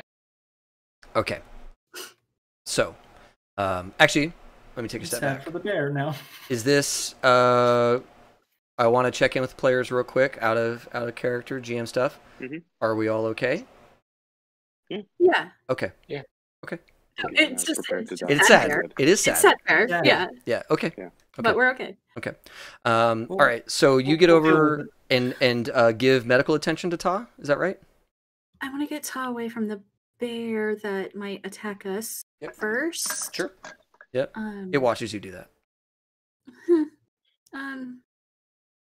Is it gonna? What are we doing with it? He's my pet. I'm gonna love him forever, and his name is Eeyore. Can we stop yelling at the top of our lungs? There's still a watchtower over there, friend. Oh, sorry, I got a little excited. I mean, that's cool as shit, I understand, but... Big thumbs up. Gotcha. You're right. My bad. I'm going to get Ta out of range, out of... Like, immediate claw range? Immediate range, and make him stop bleeding. Okay. Yeah, go ahead and give me your first aid. I do want to do something here. I know that Cyberpunk Red really doesn't have a lot of rules for this, and I have felt frustrated in the past when you like go to do first aid and it doesn't mechanically have a lot of benefit. I want to make it so that whenever you do first aid to someone, like the first time, like maybe you only get to do one a day kind of thing, if they are seriously wounded, they are no longer suffering seriously wounded penalties. Because you have given them some kind of first aid, some kind of painkiller, something to get them like normalized again. We all know that it's a temporary fix or something, but I would just like, I want to inject a house rule right now. Okay, cool. 19 overcomes the amount of damage that would get him back to not seriously wounded. So I'm going to say that Ta, you're not dying. You already weren't dying. but also you are no longer suffering the effects of seriously wounded. Just so there's some like mechanical benefit for you all doing this. So I'm not at seriously wounded health, but I'm not taking the minuses of seriously wounded. Correct. Yeah, you have not healed any hit points, but you are not at minuses right now. Yeah. Cool. Yeah. We just pumped you full of like adrenaline and some other things. JW's gone. This is all time now. JW's gone. Yeah, that persona, that hat is like missing. Yeah, he ripped off the mustache. Okay? Yeah, he's gone. JW, are you not right? JW. My name's Ta. I'm good. Yeah, I'm good. Give me more pills. I need more pills. Yep. Blood. Welcome back, buddy. Yeah. I'm not gonna lie. If I went out by a bear, that wouldn't have been the worst way to die. Oh god, that sucks though. That really hurts right here. Oh. Okay. Stop talking. Whoever you are, stop talking. Whoever you are. Cool. Y'all take a minute. You've got this bear. So it's upset, but it's sitting. While Oz is in the hack on the control node, you are actively controlling this bear. Right. So I just want to make that clear that you have to maintain 6 meters distance at the furthest, and your button is on the control node. It's like you're holding the remote control. Right. Okay. Cool. Have a self-destruct. How if that were the case, how in the world would they have managed to get it to be a tamed control? Did they walk the path with it? Yeah. Right. Okay. How did they do that? Yeah. That's what I'm looking into. Right. Okay. Yeah. I'll go. Yeah. Go ahead. Saz is gonna go grab the fella. Okay. Yeah, you go back and get the guy and drag him over. Do you think that, like, I think she's talking to Ta at this point. Do you think we need to move? Because we made a lot of noise, and Silas said that was bad. Yeah, that's real bad. Yeah. Okay. Eeyore, talking right, Eeyore. That's not. We're not riding. I don't think we should ride the bear. When Silas gets back with the body, I think we need to move. Silas, we can't go much closer because then they'll see us, and we have to move at a slower pace because of reasons. Yeah. Can we get back to the car? What are we gonna do with the bear? If you're close, we're good, right?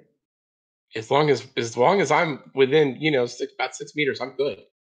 We'll put you in the car. We'll put the bear outside the car, and if anybody tries to fuck with us, then they're gonna have to deal with the bear. Sounds good. Car mounted bear. What about you in a sniper position? I can do that. I'm not driving. You brought the body back, right? Mm-hmm. Let's check this body out, Dave. Yeah, what you got?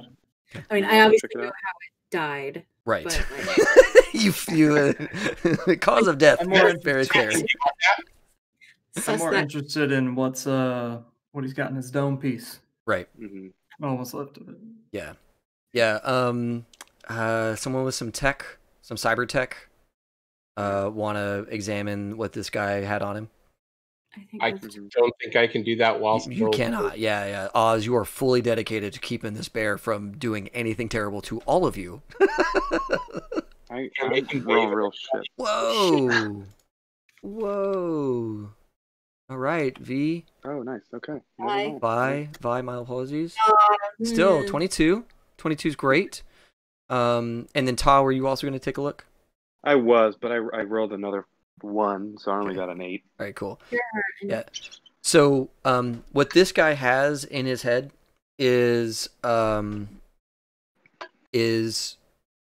audio, and cyber eyes. Looks like a HUD scope kind of thing.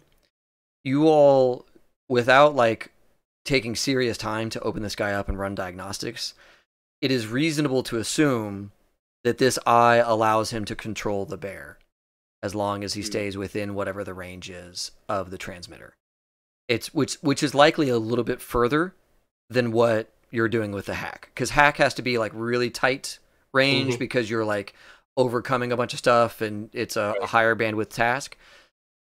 this guy has some kind of HUD, tell the bear to go do a thing, walk with me thing that he can do with them. Can I see if we can like kit bash it to make it like an extender? Like make it kind of like a node extender and see if we can kind of like kit bash it together and make it. Yeah. So you have you kind of go through. I don't want to make you roll. Is say you know that you can gain access to this from a diagnostics perspective, and take it out. The trouble y'all are going to have is there's going to be a gap in time of control when you get this thing interfaced with Oz. During that like changeover, you're going to lose immediate control of the bear.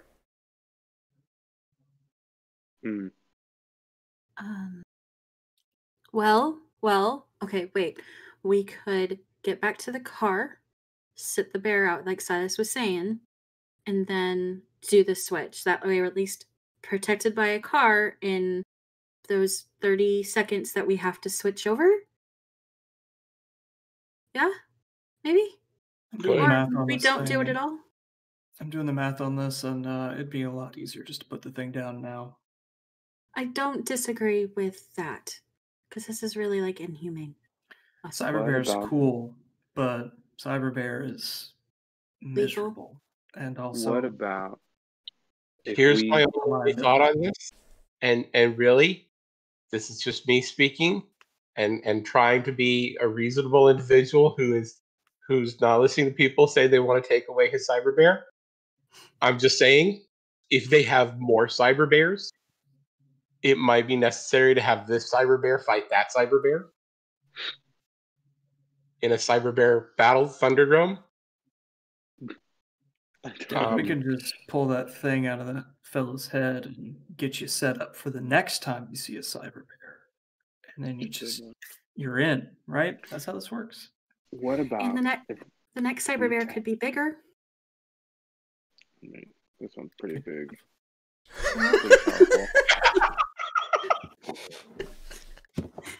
Shut up, JW. Shut up. What about if we tell it to run at the base and just cause havoc in the base? It's probably going to change its mind when it gets about 6 yards that way.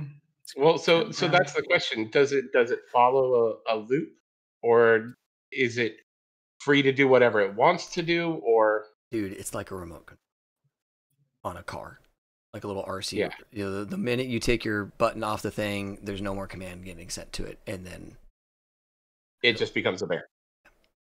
Okay. So like when y'all shot the guy, it was just a bear.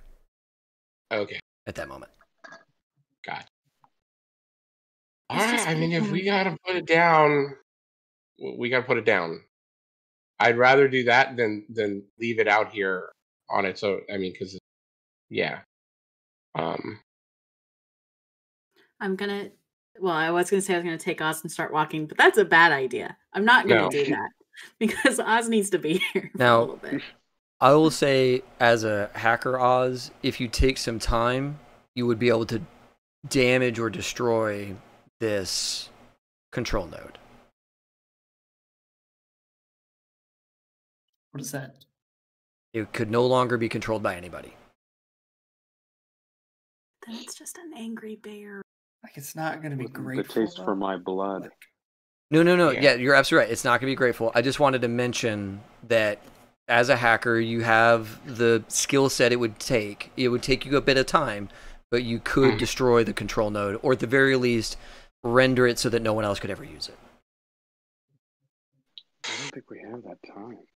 Yeah, I mean, and I'd tell them that, but I mean, sort of us walking it into the camp and then letting it loose, I don't see. I mean, that's definitely an option.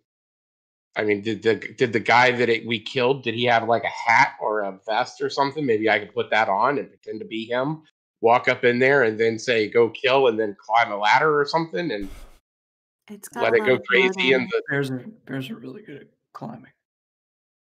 If you remember from our well, I mean, but if it's also got if it's a bear and it's got something else, and I said go attack that, then it might give me time to run. But yeah. Since you can see infrared, do you see anything moving? Like, I'm assuming y'all are back at the car. Oh, I didn't think we had. I thought y'all had. I thought we were like we were a little bit in the. We started moving. We definitely got some. We were definitely moving. Okay. Yeah, I did not anticipate that y'all are having this discussion in the field. Right. No. Okay, so let's go ahead. That's fair. Let's place where you all are right now, just so I'm gonna get these like portraits out of the way. Where do you all imagine you are at this point? Probably about where we first saw the tracks. So like way back over here. Yeah, because we had like a pretty. That way we could still probably see towards where we were, but not be anywhere near it. Okay. Did you bring the body with you? If we pulled everything useful out of it, we would. I don't think Silas wouldn't be dragging the guy that far. Okay. They would just. I mean, we could have thrown the body on top of the bear and had the bear carry it. Just put it on its back. That's fair. I mean, yeah, let's do that. If we want to do that, we can do that. Okay. So you took all the stuff with you, and you're way back here in the woods, right? Mm-hmm. Okay.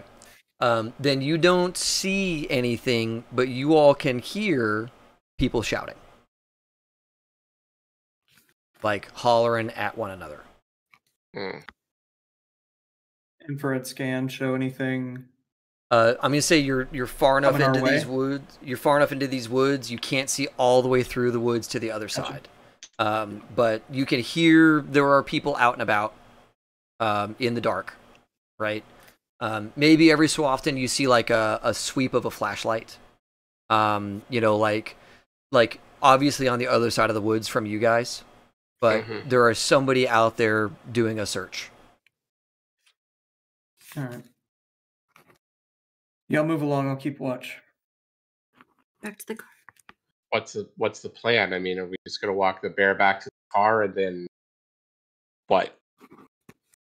I mean, if we put it down, they're gonna hear that shot. Right. But then we can make it to the car. And then we get out of here, but we didn't accomplish the goal. Is there any way that we think we can spend this or we can? So Silas, I'm going to put you here on the path kind of thing. And all of you, I'm going to have you the next section down kind of thing, just so we have a good placement of where everybody's at. Yeah, and I'm still over comms, like let them know. I'm just keeping watch, so I'll see anybody. I mean, the other thing is if we've drawn everybody out into the woods, how many people are still back at camp? Could we then drive the car up the road to them before they got back from the woods? Did we get the nice car, or did we just get a normal? You got a car. Yeah, you didn't get the coffin car. You got a car.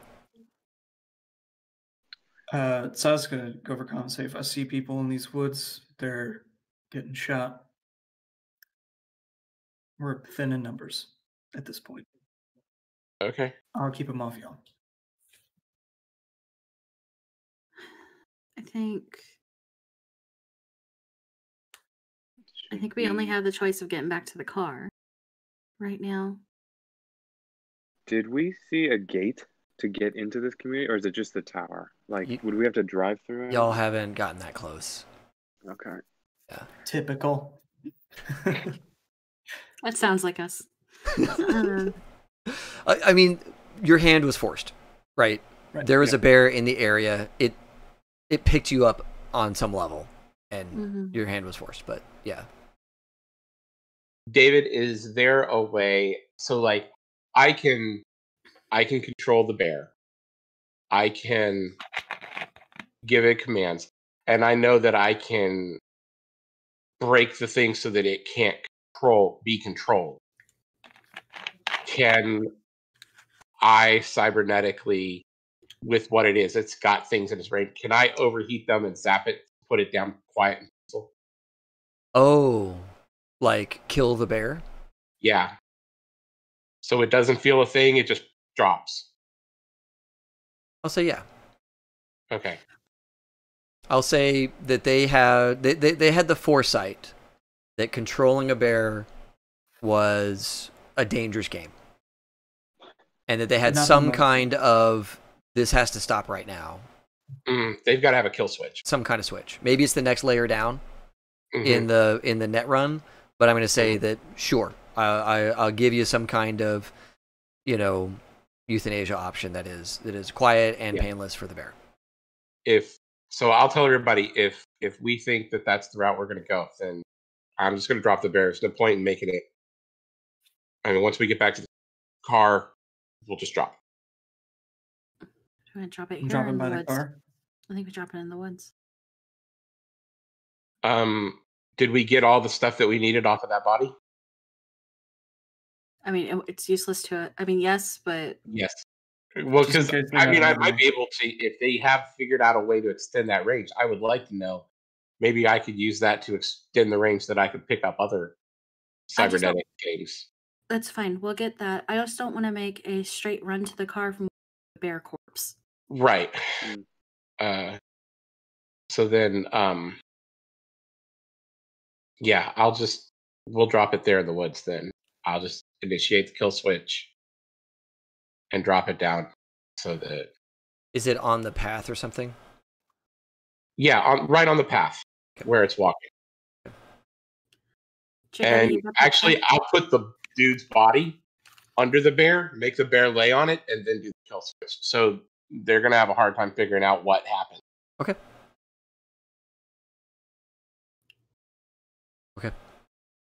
That way it looks like the bear maybe attacked him. Maybe he lost control and the bear got him, and that was gunshots or yelling or...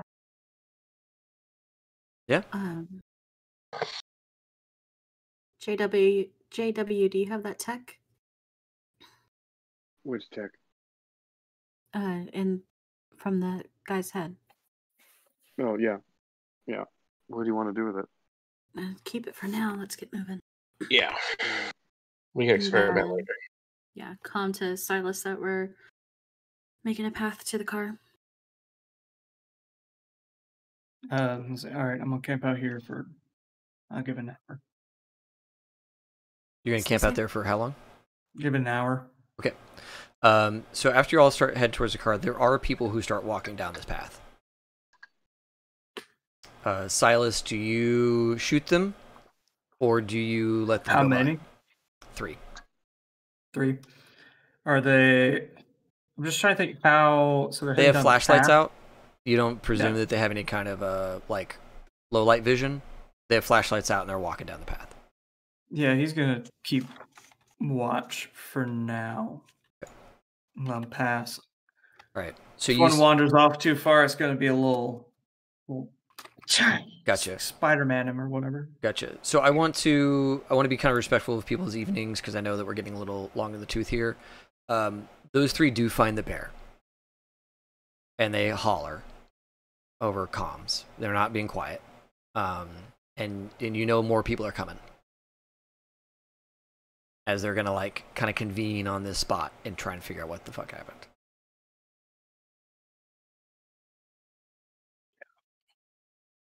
I guess I'm gonna have to just go past them then. Okay. Give me stealth. Sure. What is stealth? Ooh, it's not gonna be too tough because they're all not being super quiet and it's in the dark. 18. Okay. Cool. You extract yourself. Where do you want to end up? Probably just back at the car at that point. Okay.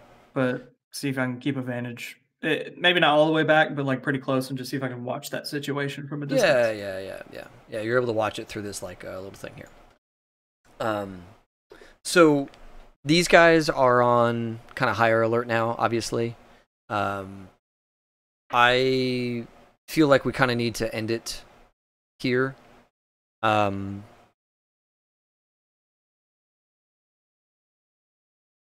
cinematic what happens next. The camp is certainly like alerted and is awash with activity. I mean, there's a mystery for them to solve. Some of them are going to go back to bed. Some of them are going to stay here. odds are going to be tough for you all to do any kind of like extraction of people. But let me know, what do y'all think your characters would try and do before the posse is expected to arrive, if anything? Sleep.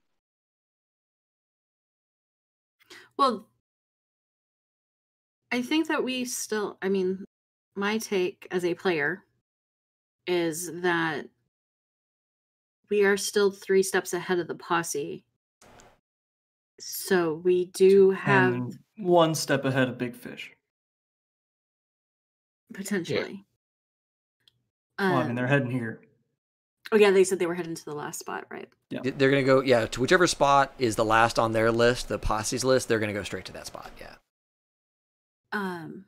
So, speaking as a player, so we could potentially use Big Fish coming in as a cover and to just get the guy out.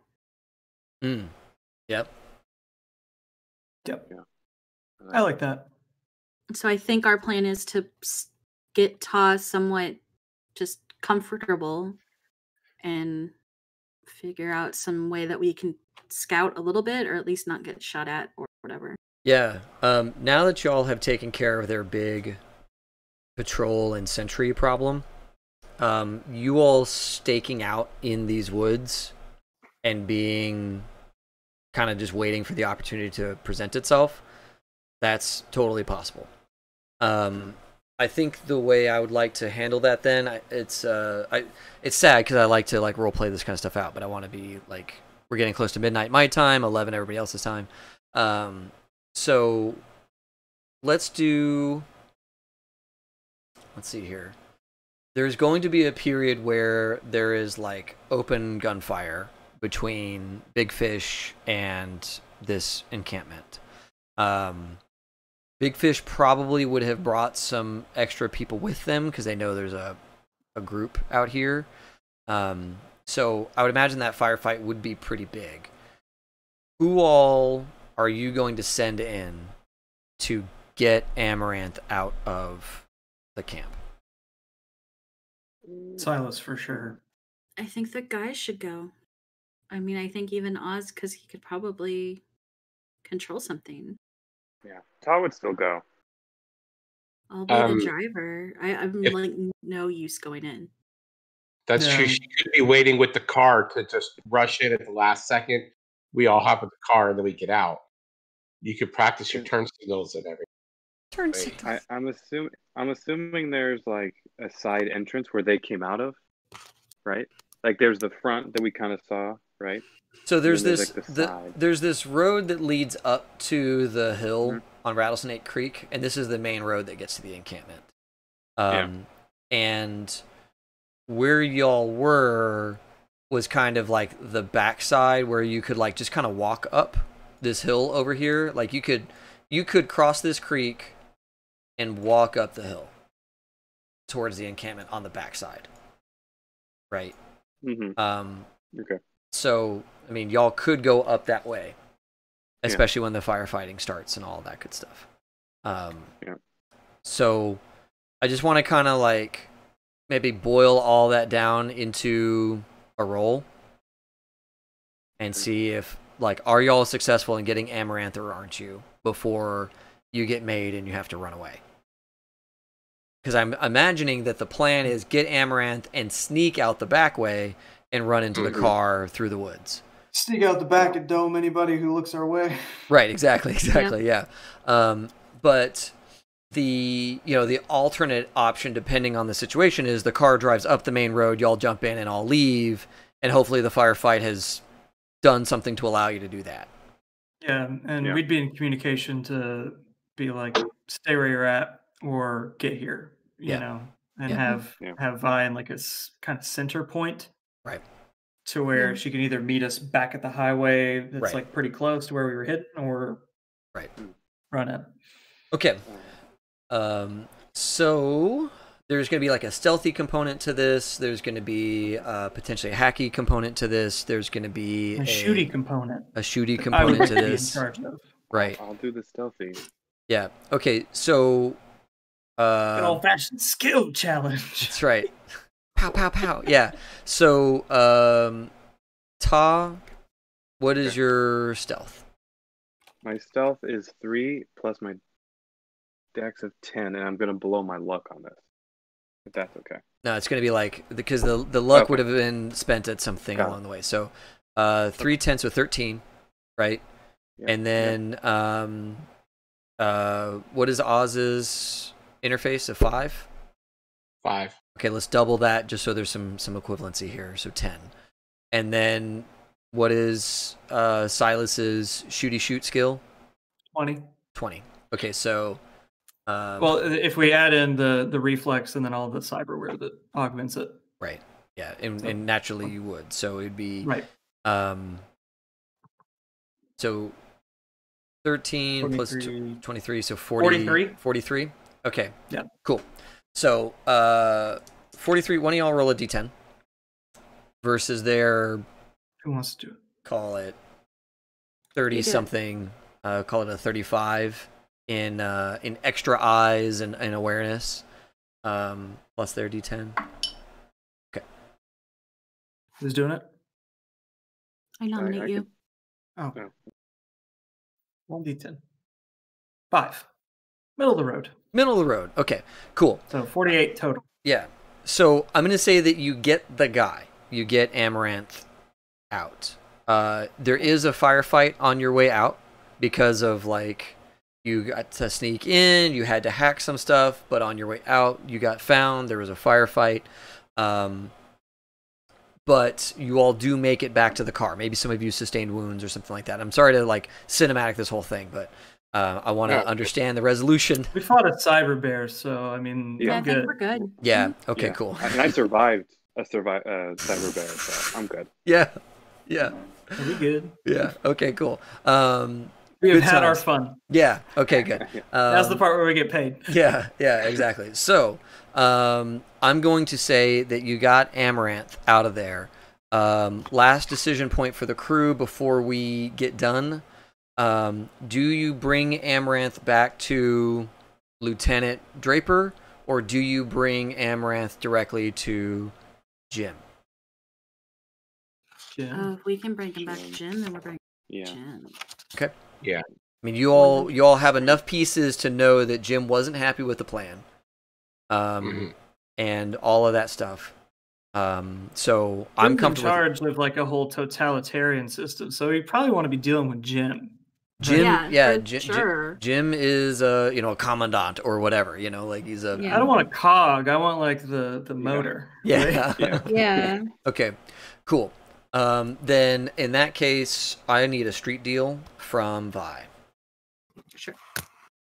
Because there's going to be the whole, like, how did you get him? Rada. Like, what's the story here? How much are you going to get out of this guy for delivering, his tryst back to him? Quietly, mind you. We didn't parade her down with a posse. Right. Yeah. Posse's going to come back like, wasn't there? I don't know. Yeah. Street deal and what? Just straight street deal. Oh. Yeah, because it's like your special skill. Yeah. Okay. Street deal and a D10. Okay. Can I put my luck in it? Sure. Let's burn the luck. I mean, it's there. Cool. Awesome. That's about as good as it could. Yeah, that 9 is greatness. All right, cool. So yeah, you all have a contact with Jim Davis. He pays you well for the return of Amaranth. Real money? Yeah, like real credits. Because he knows that, like, he offers you SMUD, but, like, in the street deal roll of 16, you don't take SMUD bucks. You take credits. What does he pay us, David? Yeah, he pays you 10,000 credits. Ooh. Holy shit. Yeah. Well, being a commandant pays well. Yeah, with that kind of role, you get well paid for the delivery of this person. He was willing to do 8. He was like, that's the number? Okay, I'll get those funds together. I need to secure those funds and delivery. All right, that's some extra stuff. And then you all show up, and you work out through that street deal that he actually had a lot of credits on hand to make this deal happen and was being told not to. And here you came along letting him get, his lever back. So, if it was if he had to go and get that funds, that would not have come together. But because the ransom was already so high, those funds were on hand. Is he also possibly like us a little bit because we got him back? Like maybe a favor as well in there too? Do we have a contact? Yeah. So let me back this up. When you're doing a street deal, you're either like doing favors or cash or a blend of the two. So if y'all want less payout, then there's going to be more favor and all of that kind of stuff coming back your way. If this is a straight transaction, he's willing to pay full price up to 10,000 credits. And as a street deal person, you would totally understand that. Like as a fixer, you would get, I either own you, dude, and you're going to pay me some paltry sum, or I'm going to get paid right now and we're never going to talk to each other ever again. Is there a middle ground? There would be some kind of middle ground, sure. Like, we're a crew that you could contact and that kind of thing, and we can call on you for something minor, but you can't pull in big chips from him, right? And he's gonna pay you like 5,000 credits or 4,000 credits, kind of thing. Out of character, do we want him to get our train through the city as our favor? Is that even possible, David? Since we kind of burned a bridge in hell. I mean, this guy is he is a party member, right? He could likely get things done. And so that's the deal. Is like, do you want very few credits, like a token sum, but he's going to owe you some big favor or favors? Or do you want a few credits and he's going to owe you one favor, which likely is going to mean getting the train through the city? How about we do this, if we can, that favor, getting the train through the city, and then what the rescue bounty was of 2,100 credits. Yeah. Does that sound reasonable to the gang? Because that's what Vi will negotiate. Yeah. Okay. That'd be a loss of like 8,000. You'd be like, yeah, sure. Right, but we were only thinking that we were going to get 2,400 creds. Right. Yeah. So now we're getting 2,400 creds and a huge favor. And the train is worth way more to you guys. Yeah. Right. The train will cover the family's cut of those creds, so we get to just split what we get. Right. Okay. So, and then can I call him a contact? He's someone that you know. It's likely that he won't owe you anything, but he'll take your call. Okay. And he has my... Yeah, and he knows how to get a hold of you if he needs something. My dead drop, yeah. Yep. Okay. Train through. Yep. And 2,400 credits. And cool. We'll get on the horn with the people that we need to about the train. Yep. Then. Yep. And okay. I'm gonna not burn you on this one. You get in and out, right? So you get your train through the city and then back through the city, because one way is not enough, or you need both ways. Yeah. We get a punch card. You get this many rides on the rail line, on the choo-choo. Sorry, I'm gonna push some luck. Can I negotiate with him an ability to get in and out of the city? Right. Potentially for me and a couple guests. If like 4 of us is too hard to... You know what he could do, and this would not be too much asking, is he could put a word in for like your citizenship papers. If you wanted to like register as a citizen of Sacramento, he could like give a nudge to the person that processes that paperwork. It still means that like he's not the one getting his hands dirty with that, because if something were to come from that, like he doesn't want to get exposed. Yeah, no. To that kind of stuff. But he could say, I've seen them before. They're harmless, right? And that would be enough for the person to go, okay, I'm going to stamp that. For me, for sure.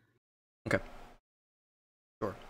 And so that would be like, yeah, so that would be like citizenship papers. So you're going to end up with like an ID and all of that stuff. You're going to be a part of their system. That gets me into the city center too? Probably not. But garden? Maybe garden. It depends on like when you go to fill out your stuff. We'll have to do a roll and figure all that out. Yeah. Mm-hmm. Because what happens is, you know, okay, great, you're a citizen. Do you own any property? No. Commons. Right? There's a whole caste system in here. So it's just a matter of like what all you can claim. Okay. Jay goes, you're so funny. Major laser fan.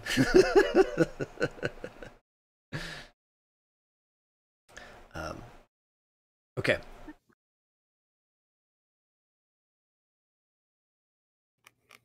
Back in business, baby. Back in business. Yep. All right. So everybody at home, I think we should probably end it here. It's midnight my time. It's late for everybody else as well. This has been a hoot and a half. I've been like, I've been curious about Cyber Bear. Spoiler alert: they were not cannibals.